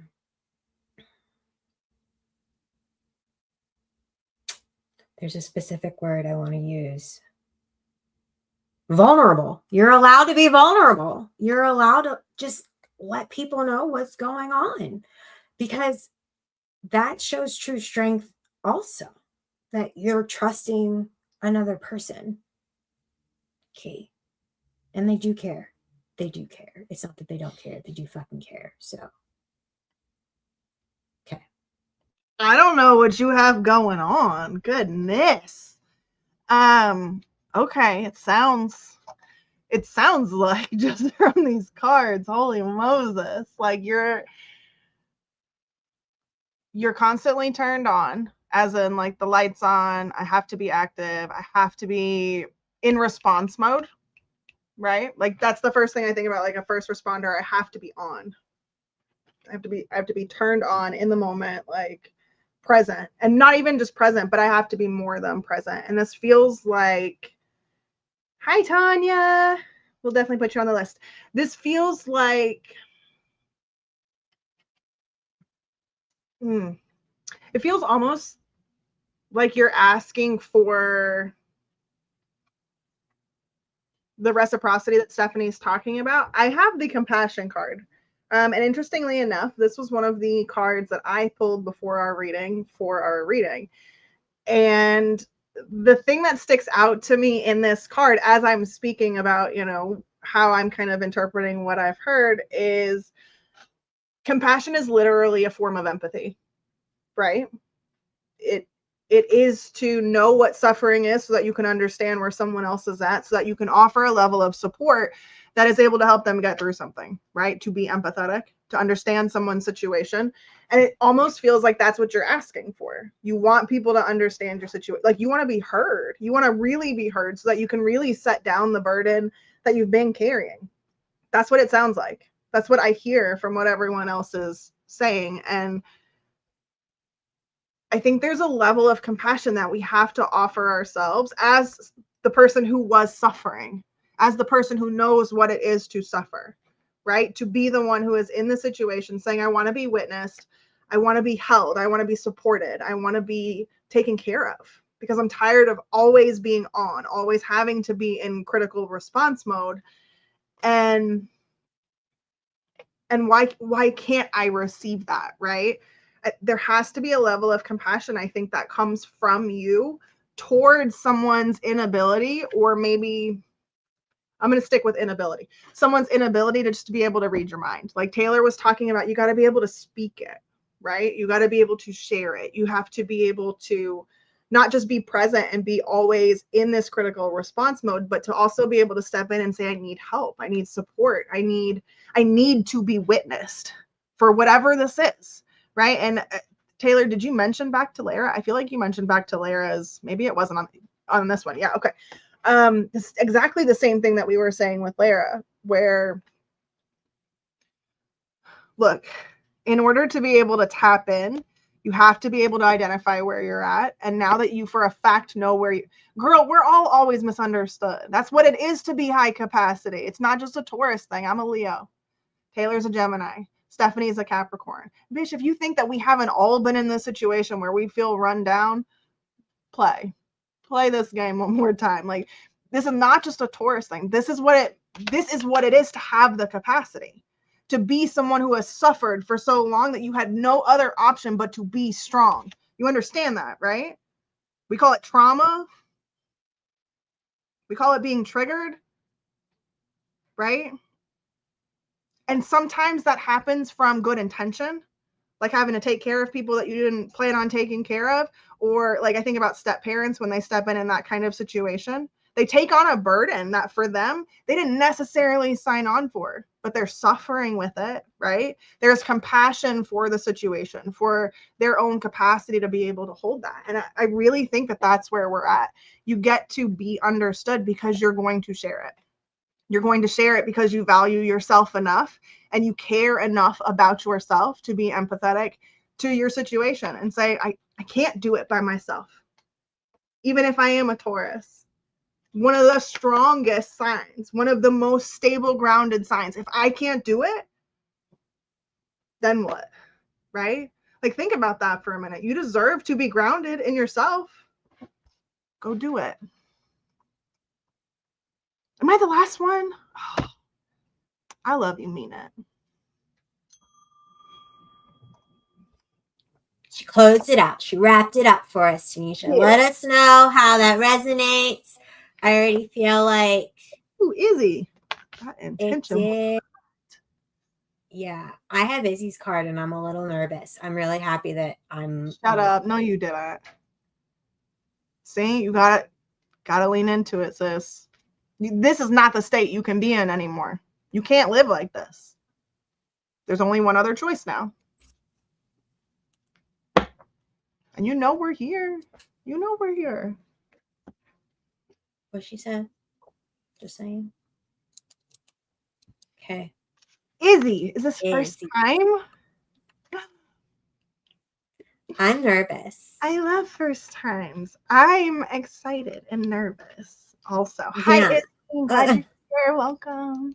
I hope that you've been sticking around. I hope you didn't just hop off. So many times people like go in to do card readings to a reading they've never been into, and because their reading's like not instant, they'll hop off and they'll never come back. But I really think that people who come to our channel are drawn to our channel for a reason, right? And you guys have seen these messages. You know that this is not a joke. 1:33 on our clock. You know that this is like something serious. So Izzy's on our list, and I'm really excited for you because the card that I have is the initiation card. Tell you, people come to our channel because they want to grow. They come to our channel because something is important. They come to our channel because there's a calling, right? And this initiation card, there's something that's been happening in your life that I think has altered your perspective. And I think it's altering your perspective towards prosperity. Go ahead, pop the screen again. I see you. I see you making it blurry. I think it's activating you towards prosperity. It's activating you towards seeking abundance. And because of this, you are now on a mission to basically put the pieces together. And I don't know necessarily what that means. Everyone else is going to have some more information in their reading, but I'm super excited and super thankful that you are here with us. Okay, so it's funny because I actually had 2 cards come out. But there is one that I do feel like is smart. I actually had 3. This is why y'all need to get those bitch box. But they're all interconnected, and I do see the messages coming together. So, hello, Izzy. I do hope that you're still here, and if not, I hope you come back at least when you. I'm assuming it notifies people when you tag them through their like. I don't YouTube actually. I have no idea, guys. Do you get notified when I tag you? Just our regulars. I don't know what happens when. I'm curious. I just know that I tag them and I love they feedback time. come back and watch. And they come back and they watch it. Yeah. We know we get because I know a hit on it. Yeah. Yeah, if you guys could also just get a side quest, just a little side quest. But okay, Izzy. So it's funny that you're talking about. You said your card was initiation, right, Kate? So here's the thing: is initiations are intense. For some reason, the first thing coming to my mind is like frats and sororities and like how the initiation to get in, even regardless of the really messed up side of the history with like the hazing and all that, but just even the applications you have to go through, all the prerequisites that you have to have before putting in your application, and then after that, like all the standards in which you have to keep up with to even get to the end result of having joined this space. It's all really intense. And so it's funny that was Kate's card, and I literally have the intensity card. And it has these very like rigid edges, but there's all of this flow. But do you see how intense the coloring is in there, how it's all filled in there, right? And it is to remind us of like the focus necessary and the intensity and necessity. And this is mastery of action, of still taking action when things are intense and taking action as it's aligned for you, whether you have the capacity, the energy, the resources. Like, don't push yourself and try to make everything rigid and be like checking every box for perfection, because I feel like when we're in initiation, there is an inherent element of curiosity required, because you are still in an initiation, no matter what level you're at, right? Like beginner or whatever, all the things. There is going to be a level of curiosity that's always required to propel you forward and to keep things moving and to keep you flowing, keep you growing, because initiations are meant to push us. They're meant to help you see like what doesn't work, what doesn't feel good for me, and what feels really good for me. What do I notice works? Like, because then from there, that's where we can like build routines, build habits, build flows, and really start like taking more intentional action, and then start ticking boxes off of our list, right? And so while you're in this initiation is either, and it's all these eyes. There's just something, like sometimes symbols with animals. I'm wondering if there's any symbolisms to letters, like there is numerology. But it's funny, all these eyes right now. So yeah, my message is just like, take aligned action, ground yourself, especially with things if they are feeling really intense, especially if they're feeling more on the challenging end of intensity, right? Try to lean into more of this flow energy rather than this rigidity, right? Because see how it leads into that. You'll get there. You will get there, but right now I've looked at your card in 2 different ways, right? Like the first time you showed it, I was like, wow, that's like Super Saiyan almost, which is that's like so geeky to say out loud, by the way. As a millennial, like I love that. It's over 9,000. It's over 9,000. But then I looked at it from the other side, where it's like, it reminds me of that emoji where it's the cloud and it's like the bigger half of the face is blowing the air out. And I'm like, okay, you definitely have multiple perspective there, because one is an initiation where you're pushing it out, like slow, repetitive breathing. And the other one is like so super forceful, like what you're talking about, which is cool. Yes. Yeah. No, that's, yep. All right. Take it away, Stephanie. So Kate and Taylor are talking about initiation, and they're talking about almost what I'm hearing is not being afraid to take that step to do the thing. And I'm feeling like you've been thinking about needing to take this initiative, right? You need to do this thing, but it's very difficult for you to take that first step. Coming full circle, I know why it's been super difficult, because it's heartbreaking. You know that once you take this step, everything in your life is changing. And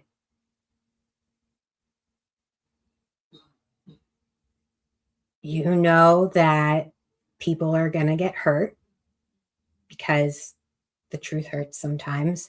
You know that change is scary. And you know that people are going to react. They're going to react. I think what this is it's just, and the song that just came on, it just says that I just need some space. And it's okay to need space for yourself. It's okay to take care of yourself. Like, I feel like you've been made to feel so bad for love, like trying to love yourself and trying to grow and trying to be better. That asking for your space, asking for your time is a big no. And that's wrong. Like that there is a no. Like you need your time, you need your space. Ultimately, what I feel like there's no negative for you doing this thing that you need to do. You know it's the right thing to do, and you've been holding on for longer than was necessary. So yes, it's definitely time to take that initiative and take that step forward for you. Okay. All right, guys. Let us know how that resonates. Love this. Oh, Izzy, let us know how that resonates. And then please, listen, one of the things we do on our channel is we do these readings every other week live. So we also do a cosmic weather where we come back and we match the themes. We kind of talk about our own personal experiences and the way that we've been moving through life on our own journeys. And we do that on the cosmic weather. That happens Thursday of next week. So please definitely come back, tune in, join us on the cosmic weather, and then come back for another reading. And we'd love to be on this journey with you. Super exciting. While you guys are here and we're paused, why don't we take a drink of water? Like hydrate yourselves. Major. Whew, we're moving fast today. We really are.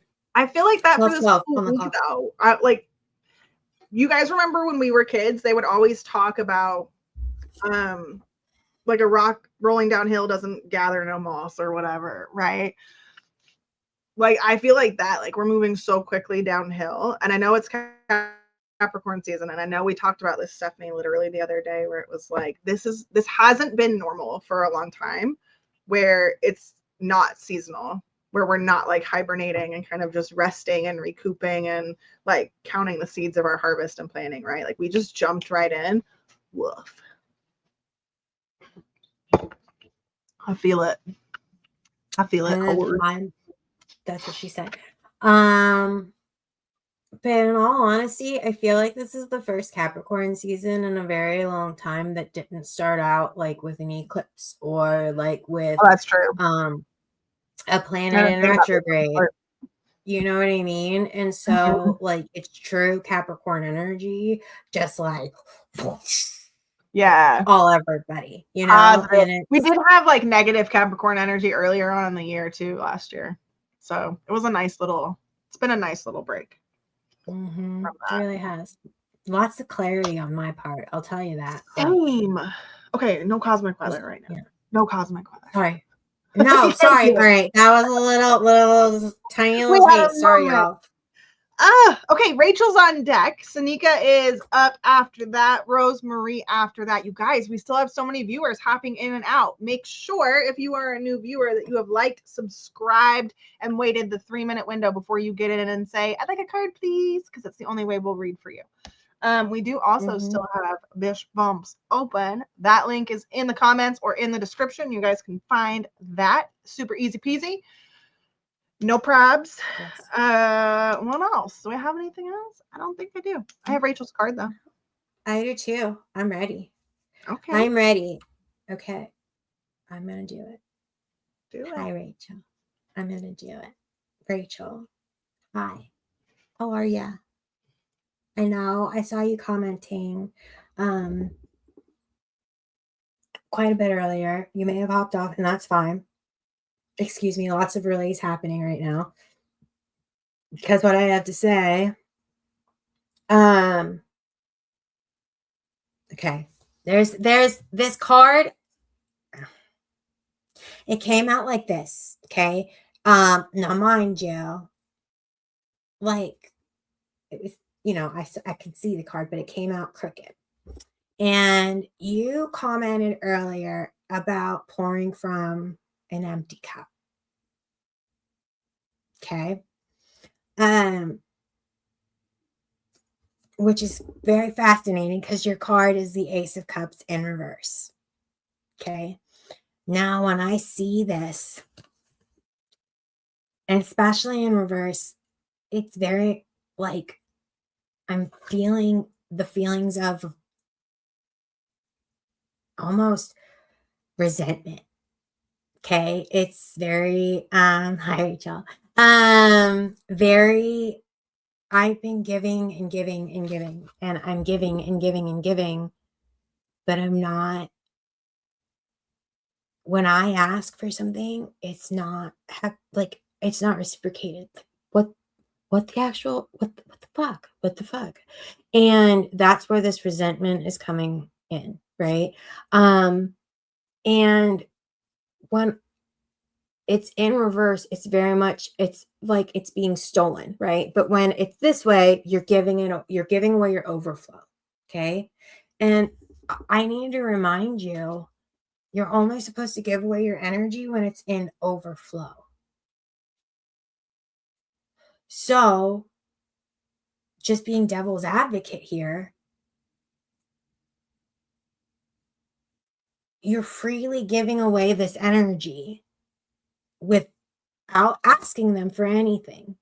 Okay, this energy that you don't have to give away, you're choosing to give it away. You're making this choice. So, do you really have a right to be resentful towards others? Just, I mean, further validation that I am the mean younger sibling because I can't wait for you to hear this. So excited for you guys. Rachel is one of my oldest, bestest friends, so we're allowed to be very sisterly here. Stephanie's card was in reverse, and my card was also in reverse. I have the compassion card, but upside down.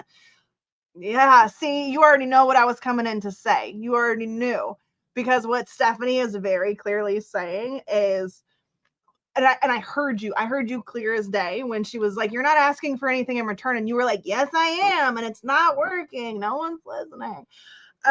Heard it like clear as day. You were like, bullshit, hard bullshit. You don't know me. Here's the deal, friend. Yes, you can't pour from an empty cup, 100%. And yes, you're not getting anything in return, which is why you need the boundaries. Okay? You're not getting it in return. And it's not because you're not asking. It's because you don't have a boundary in place that says, this is what it is, right? My ship is going forward, and either you are going to be on it or you're going to get run over. It's one of the two, right? And you're kind of in that place where it's like, if that boundary is not going to be there, how can you have the thing that you're looking for? How can you want to be a part of this experience, right? thinking about compassion from a completely different angle here, different value from what we've already heard it from. How can I have this? I want it. And this is not about compassion towards you. This is not about learning how to suffer with the things that you've been given. No. Like, there is a time for being in a situation where, okay, maybe I can let something slide. Maybe I can honor where someone's at, be a little empathetic, give them grace is what they say. Maybe. And then there are times where I desire this. This is what is right and healthy and is going to get me to where I'm trying to go. And if that is not something that is in your wheelhouse of capabilities, you can't be here. Period. End of story. Right? Like, it is one of those situations.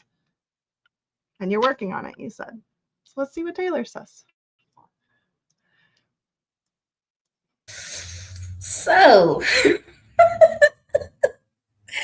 it's kind of funny because, like, the card I got is absolutely picking up on all of this energy. But she wasn't making it easy for me because she didn't come out upside down, but so I have the Queen of Fire, and it's the sharing card. Funny enough, and she's got her fruit, right? And so why I say she wasn't being clear what she wanted is because, so this is the line out of the book that feels really crazy and completely opposite of everything that you guys are saying, is it says the Queen of Fire is so rich, so much a queen, that she can afford to give. It doesn't even occur to her to take inventories or put something aside for later, which is obviously exactly opposite of what you guys are saying. But her arrow is down. And to me, when you guys were talking, I was like, what if this little downward is my sign to interpret this as, like, we are overgiving? And the thing is, I think another angle to come at this with is, well, Stephanie was talking about reciprocity, right? So it feels like, and then you're talking about boundaries. Kate's talking about boundaries. And it's like, you are supposed to share. There is all of this richness in you to be shared and all this fruit to give and bear for others to enjoy along with you. However, it's the setting, it's the people, it's that reciprocal energy. You are not in settings where sharing is filling your cup. Like, every time I get off a coaching call, did I just spend most of the time giving and holding? Absolutely. But there is that, obviously, there's the monetary reciprocity. There is the vulnerability there with the reciprocity. There is the listening and actually receiving what I'm giving. And so then it's like we're making this magic together, and they're expanding and they're growing, and I'm watching them heal and I'm pouring in. And so when I leave the call, I don't feel depleted. I feel richer. My cup feels fuller. I feel more grounded. But that is a matter of where we are, where we surround ourselves with. So yes, the boundaries and, like, the word surrounding in of itself feels important, right? Who are you surrounding yourself with? What are you surrounding yourself with? What are you watching on TV? What are you consuming? Are these things filling you up, or are they taking more from you? It makes me think of, like, when I worked at the warehouse. Great money, but it was not reciprocal for the amount of effort and physical labor going into the job. The people that I was around, they weren't aligned. For some reason, in a lot of warehouses, there is this very low level mentality of stuckness and hopelessness and just, like, dead energy, where it's like, well, I get paid really good, so it doesn't matter that they're literally, like, abusing my body and technically underpaying me for the work that I'm doing. You know, it's weird energy. And, like, I had to start to take note of where that was dragging me down and actually, like, taking away from my cup, my soul, my energy. I want to read your comment. How do I share? Because I love to, but not be taken advantage of or hold my ground despite the consequences if it's not in alignment with me. Well, this is where looking at boundaries, and I feel called to say standards, because when you look at those areas, you can see who's crossing that line, including yourself.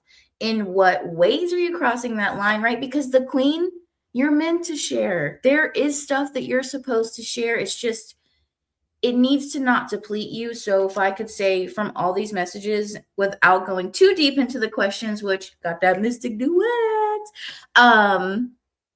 honor yourself, honor your energy, raise your standards, right? Because these consequences you're so worried about, what if it's the fear of what's going to happen when I raise my standard? Who am I going to lose when I raise my standard? Right? The fear of, well, moving into alignment means they might have to go so I can grow. And that makes me really fucking uncomfortable. Right? So you are meant to share. You have a lot to share, again, without checking inventory, but it's still important, right? Like I saw a post, it was like, you can't, if someone's talking to you from ego, you can't talk to them from soul, because y'all ain't going to be on the same page. You've got to learn how to integrate and meet them where they're at, right? So yeah, that's what I have for you. And I think I was last, right? Yeah. So let us know how that resonates. And yeah, fear and discomfort, it can keep us from wanting to share. And you know, in that little self-preservation where we were talking about earlier, where it's like, oh, I'm scared and uncomfortable, so like I really need to protect myself, which may look like I'm just going to stop sharing, or I'm going to keep sharing in ways that, even though I don't like them, it's what I'm used to. It's predictable. So I'm going to just keep doing this because it's easier. Yeah. I tapped in and I commented too about that community aspect. If you can't have a reciprocal environment naturally, like just your natural, like say it's your home or maybe your work or something like that, you can find additional community where you can go and create a new outlet, a new pathway. That's something that we discussed, right? So tap into it. All kinds of doors. Mm-hmm. Ooh, Sanika's up. Rosemary's on deck. Yes. Oh, wait, that means I gotta go first. Hold on. I gotta go back up here. Tanya. I knew Tanya was here because I was like, Amy's after that, but I was like, where's Tanya? I found her. Ooh, I found her. Okay. I got it. Catching up. I'm very curious. I'm excited. I'm glad Taylor's going first. Me Sanika, it's too. your first reading though, right? Yes, I believe so. You've been waiting so patiently. Yeah. Okay, I'm excited. Okay. I'm ready. Let's do this. Okay. Hello, Sanika. I hope I'm pronouncing that right again. So welcome, welcome, welcome. My card for you is, funny enough, this being like a first reading in this energy of first, is I have the Innocence card. All right. And so this is representing of like mind, body, spirit, all the things. And I'm just hearing fresh start. It's time for a fresh start. And I don't know, obviously you are you live with you live in your own head, you live in your own body. So you're going to know what this means, where it needs to be applied. But there's just something that it's like, this isn't it. It doesn't feel very big. It doesn't feel very explosive. It just feels like almost like the sad, subtle reaction of just like, this isn't it, but not like super sad. More of that, just like, I accept this. Like, I'm okay. This is what it is, right? And that's, look at this figure. No crazy expression, but just, I'm here. I'm not freaking out because there's a bug on me, right? I'm also not going crazy and saying this is my ancestor from 16 lives ago telling me some crazy message from the universe because a bug landed on me. But this is just, it's what it is. Listen, I believe in signs, okay? I do believe in signs, but not every damn thing is a sign from a parallel universe, okay? Like calm your spiritual ass down, right? Get rooted in reality a little bit. Sometimes it's just the innocence of it. And so again, it's feeling just like, there's been some realizations. Again, you're ready for a fresh start. There's some newness, and that's going to require you to, I feel called to say, respect the fresh start. There's nothing wrong with a fresh start. I think sometimes we beat ourselves up when it's time for a fresh start, and we're immediately like, oh, well, that must mean this is going wrong, or I'm doing this wrong, or whatever, right? But that's not always what it means. Sometimes it's just, again, it's subtle redirection. And that's all Kate's world right there, is them redirections. So I'm actually excited to see where this goes with the rest of them. I'm just, all right. So that wasn't the direction I thought we were going in, and it's okay. We're good, because I'm getting the rest of the message. Okay, so you got the Nine of Pentacles for me, and I was super excited to see it because I'm usually first-time readers with me. I'm the mean one. I'm the one, and this is why we were joking earlier. If you were here, I'm the mean one. Even though today, actually, all of my cards have been really, really nice. So, okay, when we see the Nine of Pentacles, you essentially can have anything that you ask for. Anything that you ask for, the universe, you ask the universe, I want this apple and this apple. And the universe is like, I want to give it to you. Here's the tree of like all the things you desire, right? Pick the fruit that you want. And it's this feeling of not trusting, right? Not trusting that it's actually going to work, not trusting that the universe is conspiring with you, not against you, right? There are so many good things happening right now, and it's so new. It's so new and so unusual. And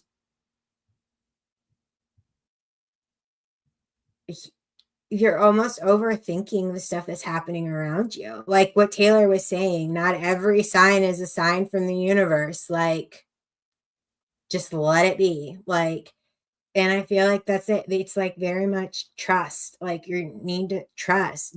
There's so many great things happening around you, and you're like not seeing and trusting that it's actually working out for you.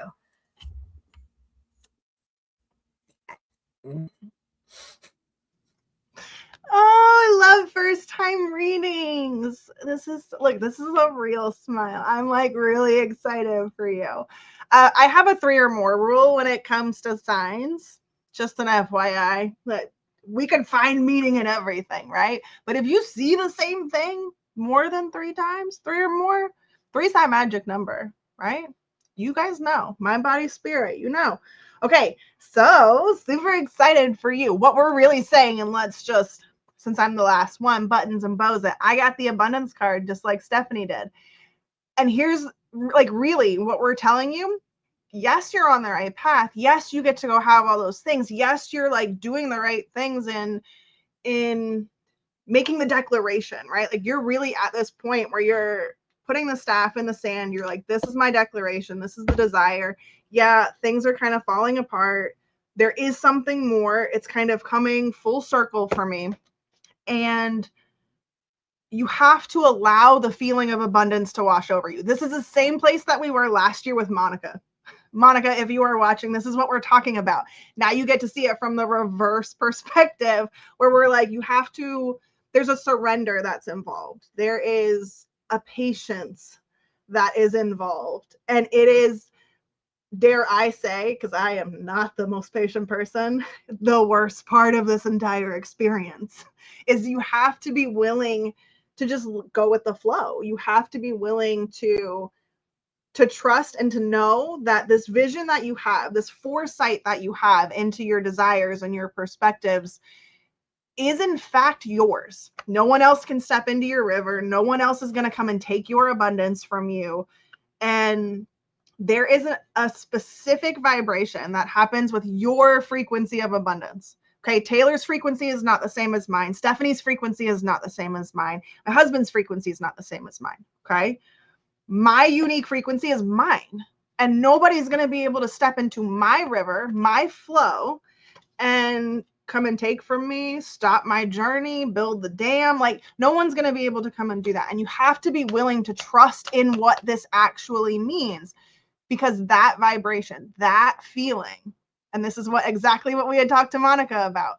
Once you recognize what that is, once you feel that, and there is no question about what that is, everything changes.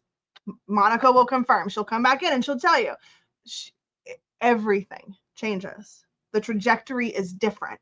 And as soon as you let this feeling wash over you, and maybe it's going to take a while for you, maybe it's going to take a little bit of time to deal with love, life, family, relationships, work, career, and really pinpoint those different desires. Maybe it's not going to be easy, but I guarantee you it's worth it. Okay? Search for the feeling. That's where you're at.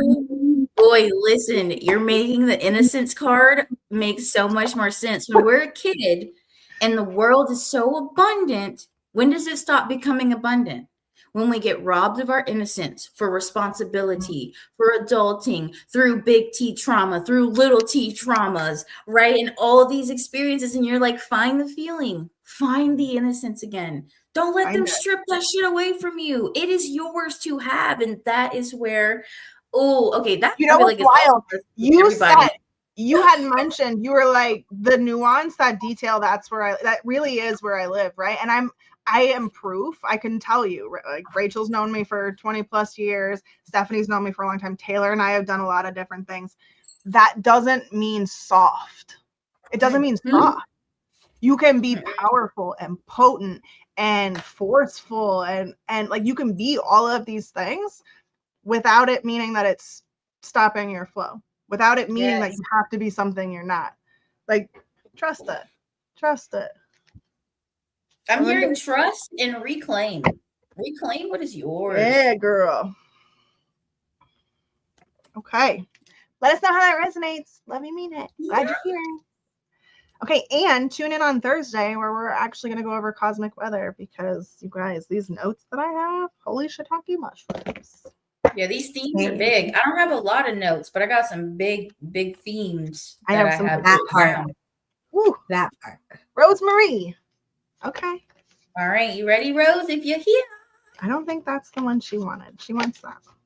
Okay. Hey. Hi, friend. You guys, if you're outside of the box and you were watching all that magic and you haven't gotten a card, maybe you want to get in the comments and say, card, please. Hi. New viewer? I'm glad that you're here. She new? She's new. We have a lot of new faces today. Okay, love you, mean it. This is going to be so fun. I'm excited to see what everyone has to say. Okay, so know nothing about you, completely new viewer. We have everyone set their intentions. And okay, there's a recent experience that has happened, and I don't think this recent experience is with like a new person. Like, I don't think it's just someone who randomly came into your life. I think this is more of like a friendship, not a romantic relationship kind of thing. And you're kind of fed up. You're kind of done. You've hit your limit. Like, we've been talking a lot about high capacity, right? Like, we're talking about themes. We've been talking about this high capacity, and it almost feels like you've been in this relationship, friendship, interaction where you've been content to give. I'm good. I feel like there's been an even trade. I feel like things have been flowing good. I feel like, there's an even exchange that's happening, even if it's energetic, right? It's been good. And then whatever this situation is, it's like it flipped a switch for you. You're good. You've cut the cord, and you're starting to see something from a different perspective. So I'm excited to see where everybody else is at and what they're bringing to the table for your reading. Interesting. Okay, thanks for letting us read for you, Rose. So my card is the dream card. And so I'm gonna hold this up close. You see, she's like looking at these two figures and they're embracing each other. And so I always open the invitation like this could apply to relationships, but it also could just apply to your dreams as a whole, because what matters here is the emotional tie. Kate's talking about like some switch got flipped. And I'm just curious, like, where's your heart at lately? Like, what's your heart been yearning for? And has the things or the energy of what your heart's been yearning for, is it something that, how does it feel? Does it still feel far away? Does it feel out of reach?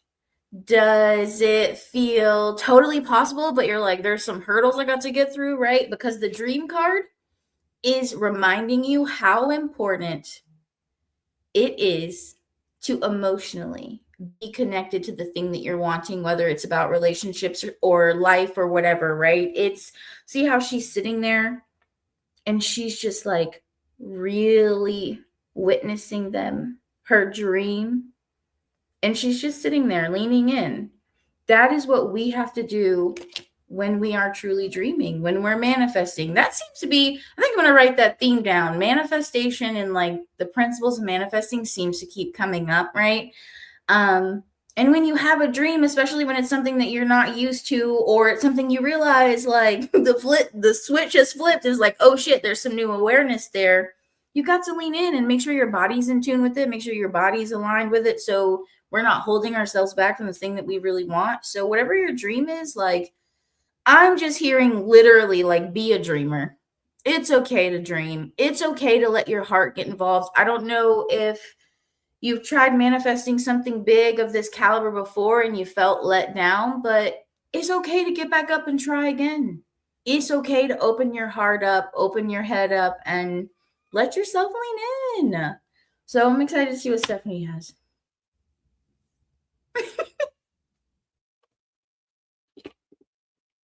It's creepy how connected, like, all of us today is just.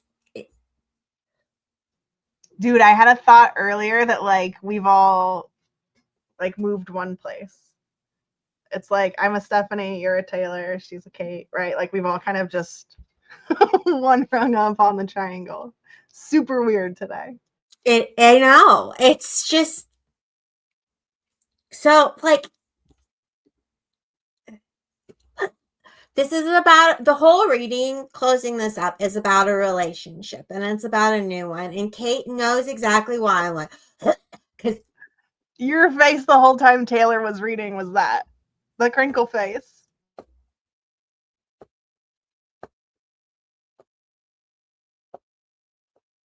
that's The it. crinkle face, labeling it. It's stuck now. That's the new thing. Now we have to start pinpointing our faces and give them names. We're gonna be stuck because I have so many faces. I name everything. Yeah, Kate names all. I even have a middle name. I never had one before, and Yeah, she doesn't have a middle name, you guys. Crazy. It's not that unusual, I promise. Okay, I'm just Colombian. It's fine. All right, so you got the Ace of Cups, and all of this is feeling new relationship. All of this is feeling like allowing yourself to open up to something new, and allowing yourself to open up and trust that it's actually a good thing. You've had a hard time trusting your intuition, and in the past your intuition's been like, I'm gonna fuck you up and you're gonna like it. But right now the feeling is very like, I finally found my person. I finally found someone I can trust. I finally found someone I can be myself with. I finally found someone that isn't judging me for my emotions, my feelings, my life. And whether this is like a friendship that we're starting and we're like almost growing into a relationship. I was gonna say, are you sure this is a real? It's not a relationship. I think this is infatuation. I know that I like somebody. They're not aware yet. Like that was what I got from my card. Yeah, it's a friendship that's like, it's that friendship vibe right now. And you're like, wait, are they gonna get together? Realizing, yeah, you're realizing a lot more of your feelings about said friend. And oh God, it's giving, oh my God, I just said it, Taylor. It's giving romantic comedy vibe movie. And I'm Ryan Reynolds, Sandy Bullock, yeah, a little The Proposal. Who doesn't want a Sandy Bullock? That's like, what I exactly like that. I think it's gonna be a Sandy Bullock movie day. Okay, there you go. There you go. Let us. That was last, right? That was me. Okay. All right. Let us know how that resonates. And the giggle could go either way. So I don't know. The giggle. Yeah. Well, I said at the start of my reading, I don't know, like disclosure, it could be about a relationship, you know, because she in the book, when you read it, like it doesn't mention anything about that being a relationship, but I just find it interesting. The imagery is a man and a woman just kind of like holding each other there and like an a daydream embrace. about that. But it's like honor the thing that you feel called to embrace, you know. Also, random fun fact, the Airbnb I clean, you guys were talking about movies, they were recording Roadhouse 2 right on the street for the Airbnb that I clean for. I was geeking out because I was talking with the girls at the shop and they were like, oh my gosh, you guys know Jake Gyllenhaal's in town recording Roadhouse 2? And I'm like, what? No. And then I was like, you know, I just got a theater notice in the mail at the Airbnb I clean. And I was like, I wonder if it's for the movie. So I go out to the car, I get the flyer, I come in, I'm like,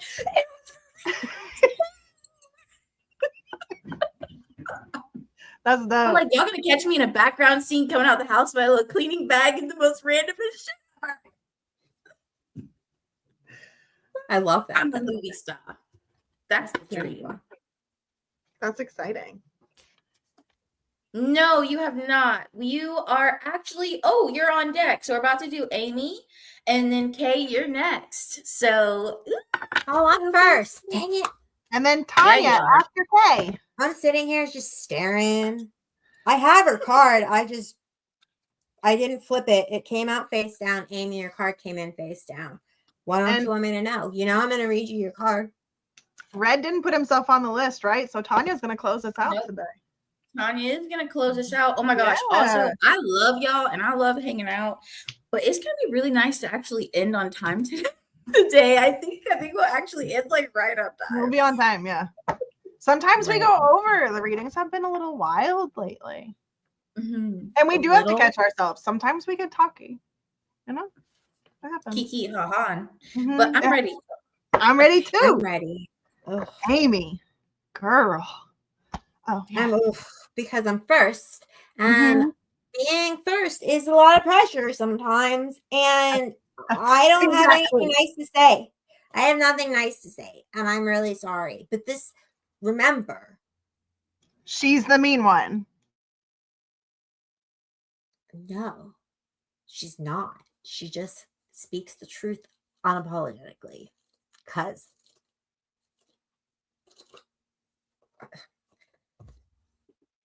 okay, 7 of Wands in reverse.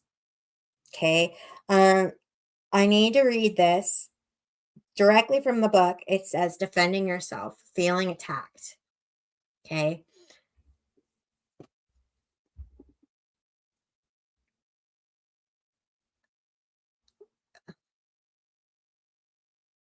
Why do you constantly feel like you have to defend yourself? What are you defending yourself against? Because this is an emotion that you're feeling, and that's the question I feel like, or even the intention was, is it going to get better? It will get better, but I feel like there's a lot that you yourself are holding back on, where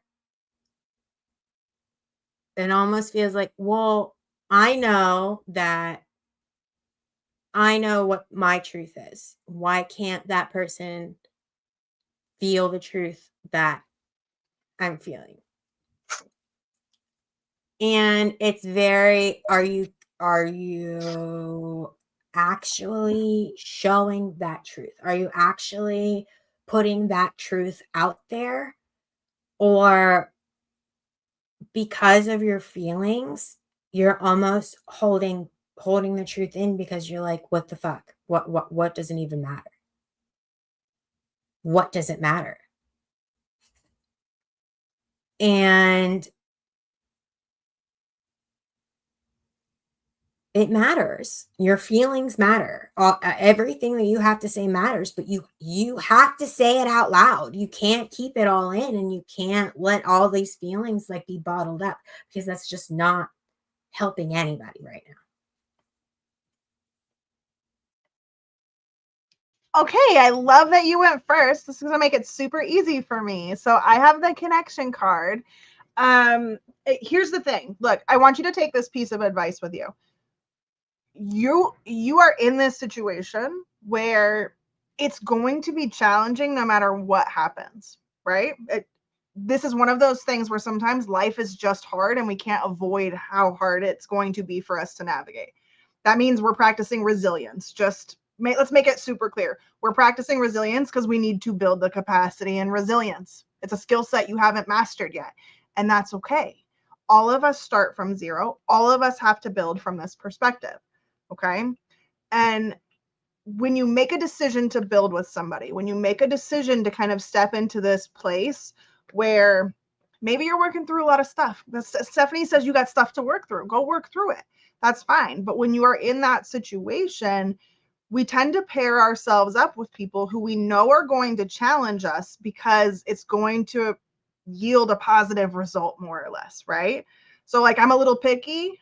Like I said, I'm the youngest kid. I know how to listen to what someone's saying. I know how to pick and choose. I know how to poke and instigate like really well as a younger sibling. It's just a natural tendency we seem to have. And in that, like, if I were going to do that to Stephanie as an example, she knows that because of our relationship, I'm not trying to be mean. I'm not trying to poke. I'm not trying to be like, you're lesser than, or you failed, or you're not worthy of this. I'm really looking at her and saying, hey, this is what has to happen. And I love you enough to let you know you're messing it up and it needs to change. That's it. That's the only reason I'm communicating this, because otherwise there'd be no reason to say it. Unless I was an asshole and I was trying to hurt you, right? That's what we're trying to tell you, okay? Even if you have something to work through, there is a connection piece that is required, and it's going to be through the form of you sharing. So even if you feel uncomfortable right now, even if it's challenging right now, the distance that you have is actually a really great thing. This is almost like when you don't have to look someone in the eye, it's a lot easier to tell them the truth kind of situation, right? Or like when I'm texting, it's a lot easier to say the thing than if I have to look you in the eye and say it out loud, right? It's just kind of, there's a barrier, and it makes it easier to go ahead and say the things. And that's really where you're at. So you can communicate the things that need to be said. You still get to come in and say, this is with love. This is how I feel. This is where I'm at. This is how I interpreted that. And that's how we solve problems, because we've opened a doorway now where we understand there's a level of trust that says, I respect you, you respect me, this is reciprocal, and we both value each other enough to be honest because we love each other enough to be honest. And that's how you're going to grow it. It takes practice. That's all. How aligned. It really does take practice, especially when we are moving through new layers and creating new visions. So I literally have the new vision card, and I want to highlight, as I typically tend to do, the circle, the triangle, the square, and the X in the background. And this figure right here at the bottom that's like crawling before they're standing and they're rooted, right? Kate's talking about connection. And all I kept hearing was, Kate said, all of us start from zero. And I immediately was like, holy shit, this card, because that figure crawling, it is that message of literally like you learn to crawl and then you walk and then you run and then you sprint and then you learn to backflip, front flip, and all the other things that you just keep going and going and going, right? And so right now there is an ask here of a newer vision, and maybe you've already had the new vision. There's a lot evolving for you, a lot of moving pieces, and so you're trying to put them all together. Oh my gosh, I realized what I said, and going back to what I said to pinpoint there in this card, right? Because something else I heard as Kate was talking is, it's time to move from comparison into the energy of connection, back to these pieces. Whatever the vision is right now that you're trying to build, whatever state of energy you're trying to get in, mindset, whatever it is asking you to bring all the pieces together. Stop comparing them and connect them instead, because when you connect them and you bring all them together, even the pieces that we think don't go together, that's what helps us build a more cohesive vision. That's what helps us move through the stages of learning to crawl and then being able to walk confidently, right? And so yeah, there's just this big ask of look at all the pieces, have a wider perspective. And I do just feel called to say this isn't about suppressing any feelings, though. How you feel is how you feel, and being grounded in how you feel while looking at all the pieces is going to be very productive to the bigger vision here, and being grounded and actually creating it. Because when you know how you feel while bringing all the pieces together, it keeps them separate enough, right, that you can actually see it all and say, okay, well, I see how this works here and I see how this works here, and I know how I feel about all of it. So if I bring it all together and kind of see how it is together, you can then start to rework the feelings, and then that's where flow comes in, right? That's where we're open and it's on and it's going, and you see that like circular motion back here of this like angelic energy in the back, right? That is what begins to happen when we open ourselves up more. We get rooted in. And I also feel called to say a message of repair. Something about these roots here. And I was having a conversation with a friend about this energy of repair. We were talking about like racism and poverty in society, and just like a need for deep societal collective repair. And right now it seems like there is an ask for some sort of repair to help you feel more grounded. So check in with that. What parts of you feel still unheard, unnurtured, unnourished, and need repair? Because that repair is what's going to help you ground your feelings so you can stand up tall, right? Move from here. This is where we're at right now without repair. This is where we'll be, and be able to harness all the rest of this energy Kate and Stephanie are talking about when we bring the pieces together and we create that energy of repair. So I think I'm last. So let us know how that resonates, Amy. And then Kay, you're up next.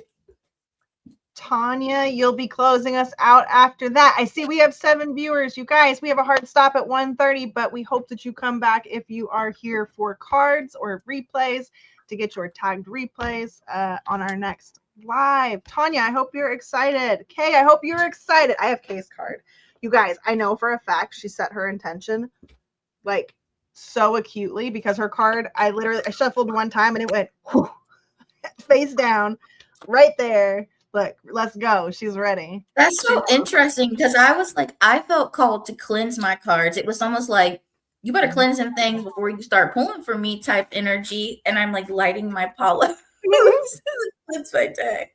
Interesting. So she gave me 4 cards. You only get 1, darling. I put 2 of them because they obviously weren't it, but I need to know left or right. Second one. I don't know if that's the left one or the right one, but whatever she says. I'm gonna see if I'm left right. or right. You know which one came out second? Only you'll know if I'm right. All right, I don't. But they came out the exact same time, so there wasn't like. Kay, do you have a pick, left or right? Yeah, Kay, this is your card. I need to know left or right. Right. Oh, right. You were right, Kate.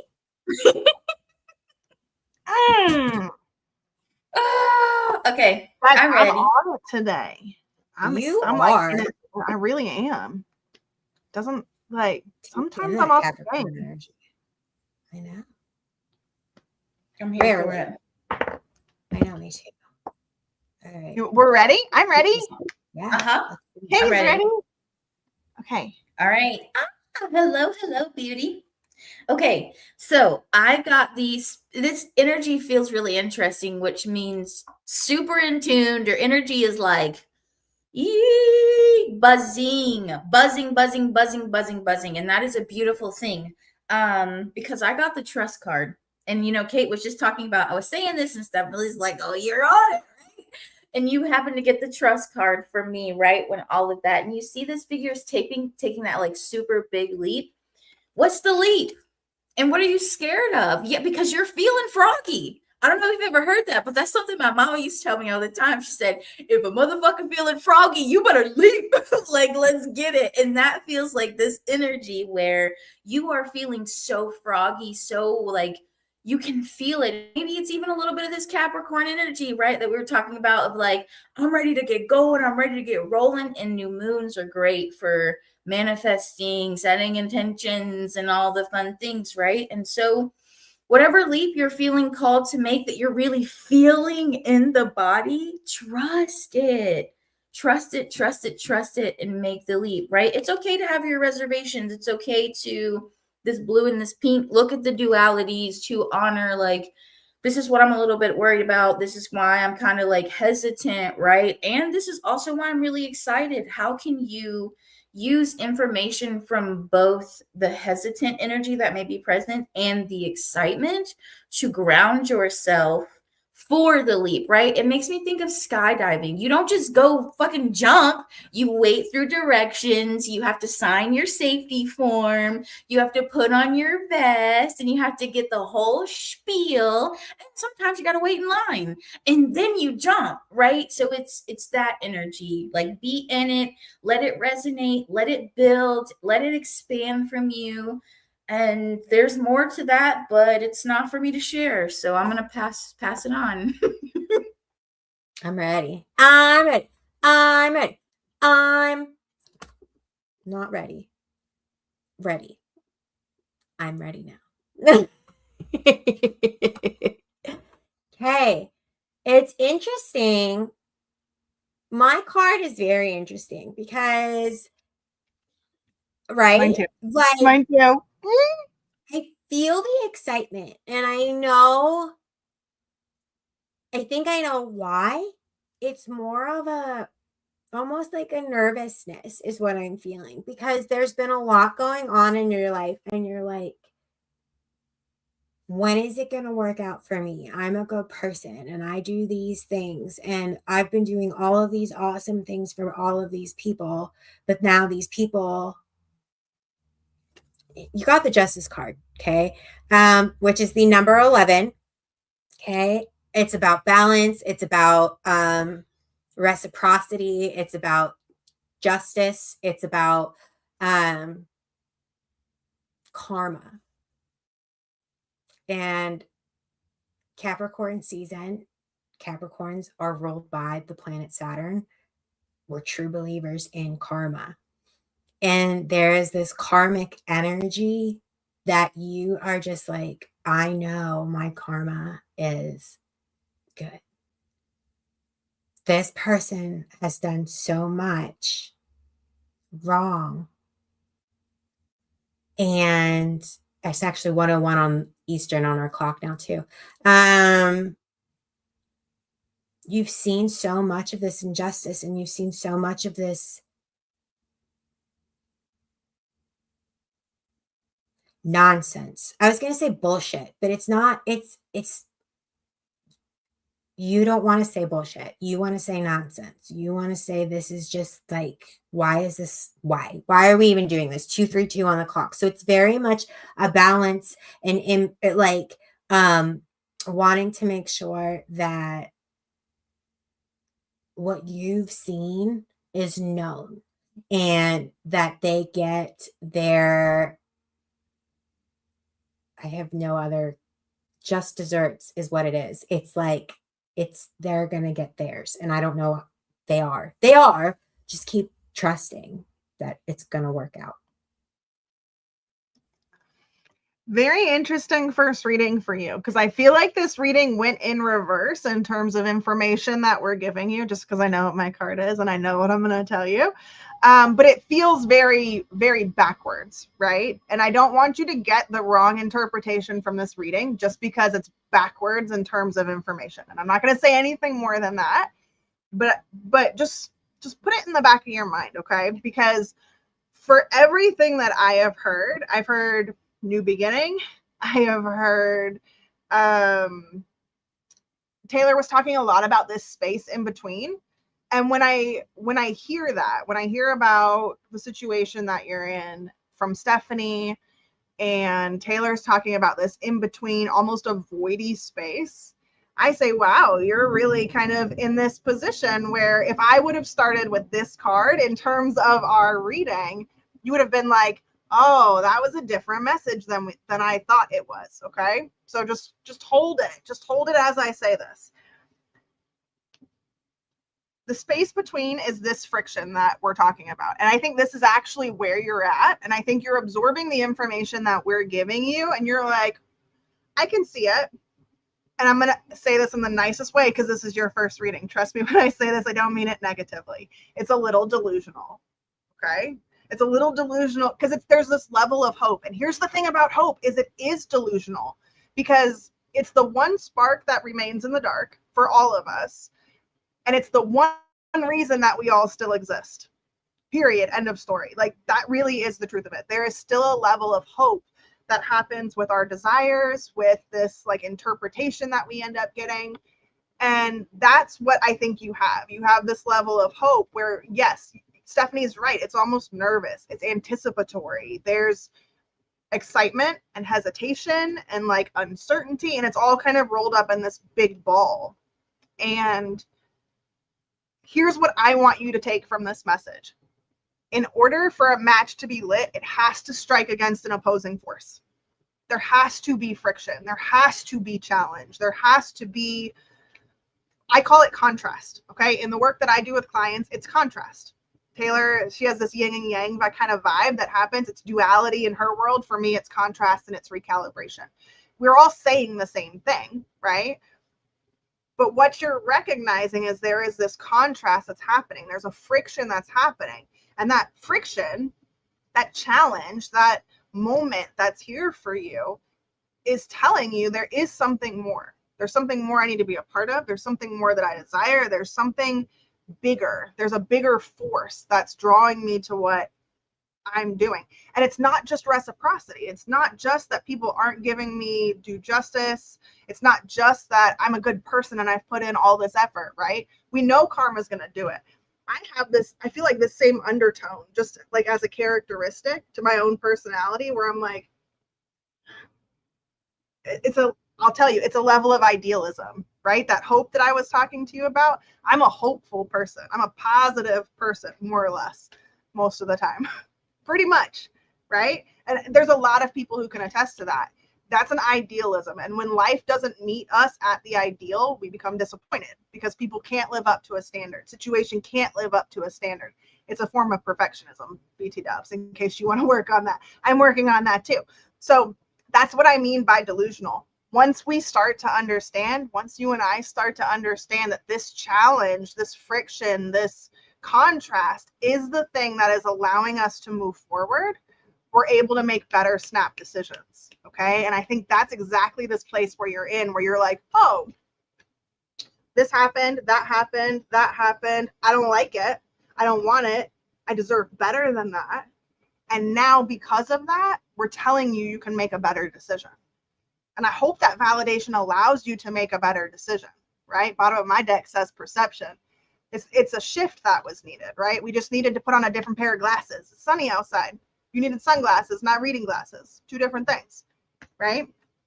I love this. And I think that you get to have such a great benefit from just making one little switch and saying, look, this is what's this moment, whatever this thing is for you, is what's going to allow me to go ahead and move forward. So I think that's perfect. And I hope it's perfect. So let us know how that lands for you. Let us know how you're feeling. Ooh, Tanya. Tanya's up. Okay, also, fun fact, in our description down below, you can find all of our socials. You can find us on Facebook, Instagram, not just here. So if you want to go leave a testimonial, if you want to connect with us over there, please do. We would love to hear how this reading did for you, okay? Yes, please. Oh, me first. Yep, I'm really, really, really excited to see what you both have. I know I'm closing it out. You're welcome, Tanya. But I'm very curious. I'm so curious. I'm ready. Tanya, I think you've been bullying. For a minute. Is that what your card says, Stephanie? Because that's what Stephanie's going to tell you, and that's why she's going to close you out, because you need a whooping, I think. I think you've been bullying. I have the reciprocity card. And for me, I think, okay. since we all know this has to do with the stories that you've been putting, your day 1 of 180, right? Day 4 of 180, the stories, you know what I'm talking about. Not everyone does. You guys can go friend Tanya and you can go see what Tanya's dealing with if you want to know. I'm thinking about that though, right? Okay. It's perfectly acceptable. And this is where Taylor comes in. It's always acceptable to feel what you want to feel. It's always acceptable to feel the moment that you are in, whatever that is, positive or negative. There is never a reason where your feelings are invalid. Pretty sure we said that for Amy too, okay? There is never a situation where your feelings are invalid, ever. And if it's true for you, it's true for everybody, okay? That's the truth of the situation. And this is where I think that you are so in tune with your emotions and the way that you feel about things. You're also very in tune with your desire and your ability to achieve those desires. 100%. Okay. And because of that, I think these feelings are kind of taking advantage of you a little bit. I think they're overriding your system and they're putting you in a place where you are not giving the reciprocity that is required for the situation, hence the bully part. I don't think you're actually a bully. I think you are in a bullying situation. And this is a call for you. How can I say this?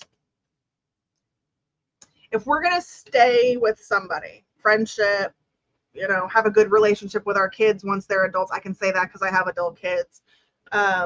Be in a romantic relationship like till we're 95 and try to stay on someone for our entire lives. Like if we're actually going to be in that kind of situation, there is a level of understanding, my dude. Okay. And that level of understanding is my part of my journey is my part of my journey. Your part of your journey is your part of your journey. And together we are making an experience. We're going on a road trip together. Right. And that's true for every situation that you're in. And right now you need to be in your lane and Amy needs to be in her lane. And you guys are using those lanes to build the highway that you're using to go to your destination. Like, have your big feelings. Amy, have your big feelings. You guys do the things that you need to do and then bring it together for cohesion. Does that make sense? It will. Oh, it will. Ugh. Okay. Tanya, I got the breakthrough card. And you see this figure? She's got her fist balled up and she is busting through those blocks, right? There is nothing subtle about this. It's all intensity. And it's just like we're doing the work. And Kate was like, this bullying energy, right? And then you circled around Kate and you were like, actually, I think it is more like you're in this like being bullied situation. And it's life. Like I did a reading for someone who came in the shop and he had just moved here. And I was telling him, like, Savannah's not subtle when you move. Could be. Listen, Savannah's not subtle. You get here and she's like, I'm going to hit you with the left, right, and the uppercut. I'm going to ask you if you all right. And then whether you say yes or no, I'm going to hit you again.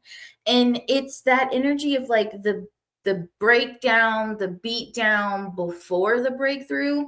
For some reason, I'm seeing the movie in my mind, Never Back Down, the beat down. That poor kid got hit by life over and over again. And then people started using the things that he went through in life to get him worked up, to get him to fight, to get him to push.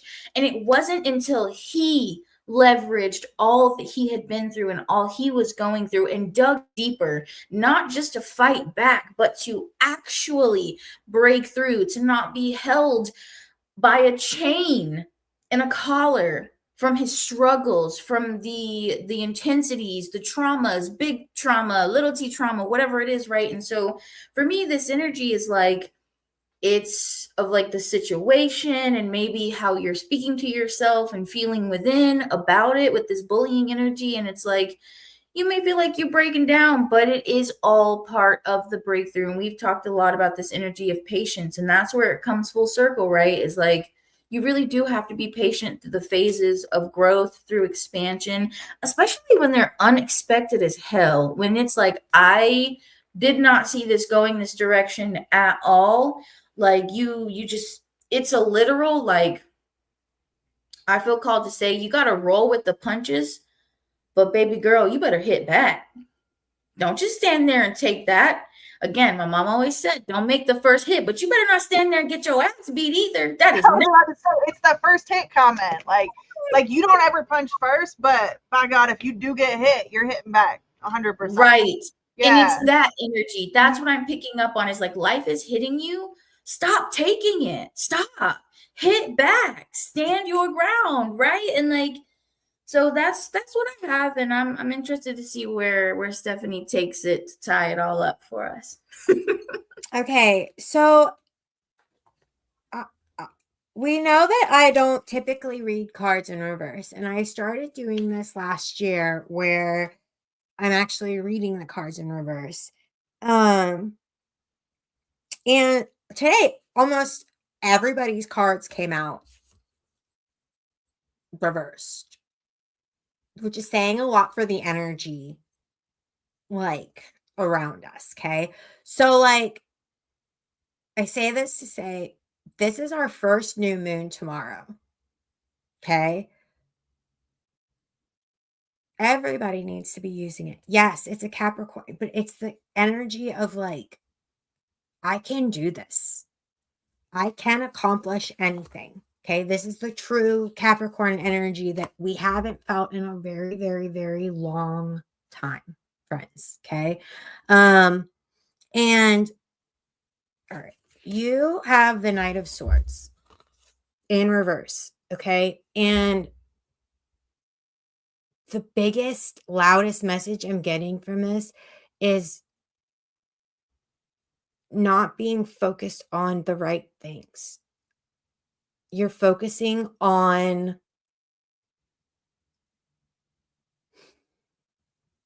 the fact that my shirt is green, and not the fact that I have the Knight of Wands in reverse in front of you.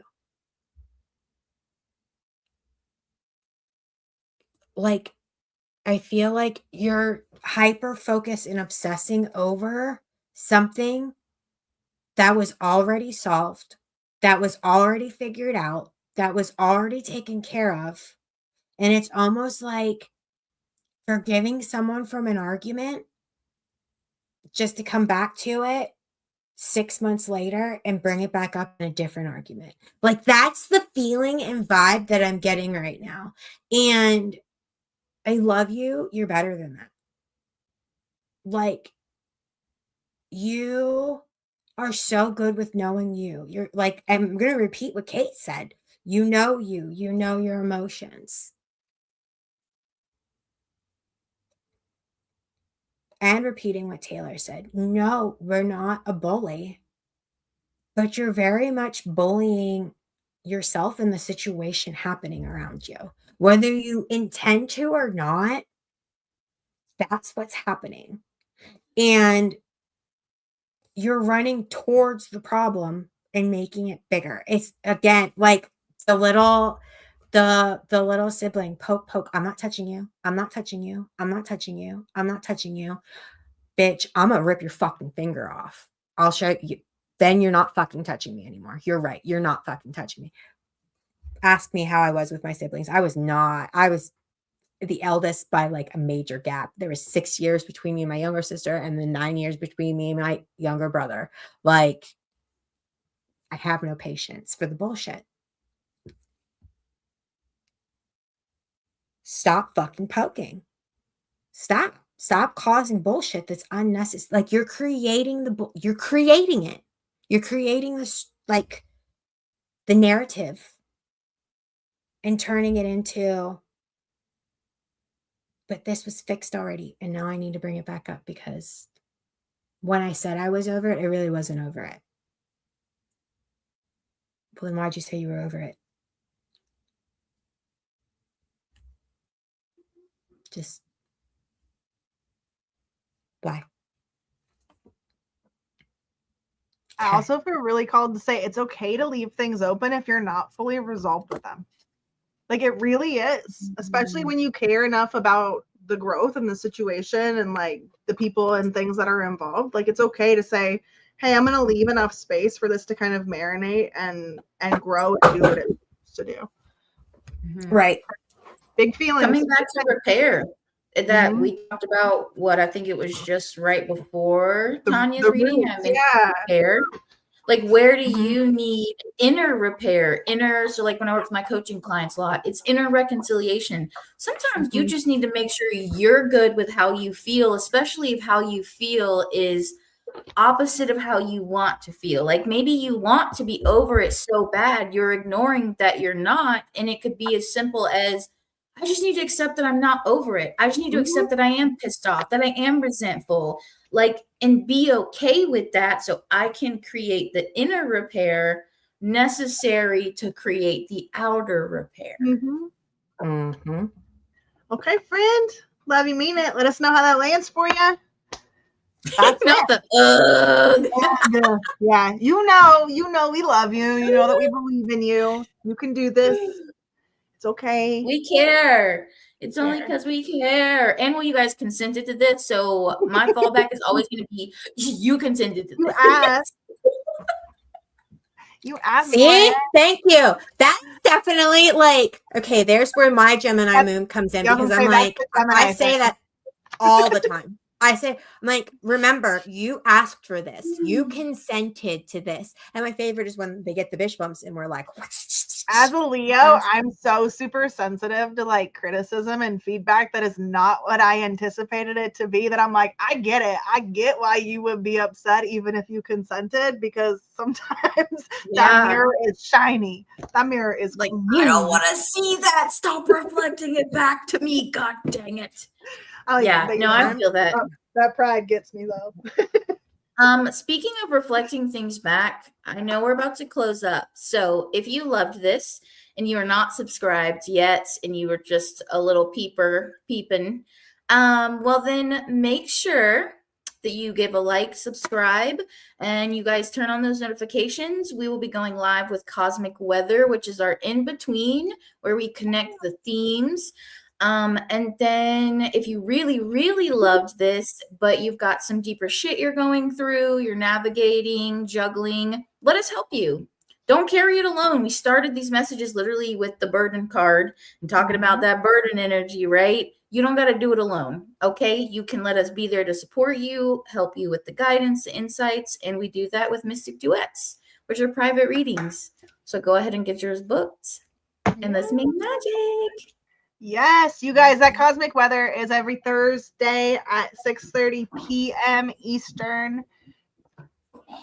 After the cosmic, or after our readings. It's every other Thursday, just like every other Saturday. We come here live and read you cards. So, guys, join us. And until next time, bye, guys.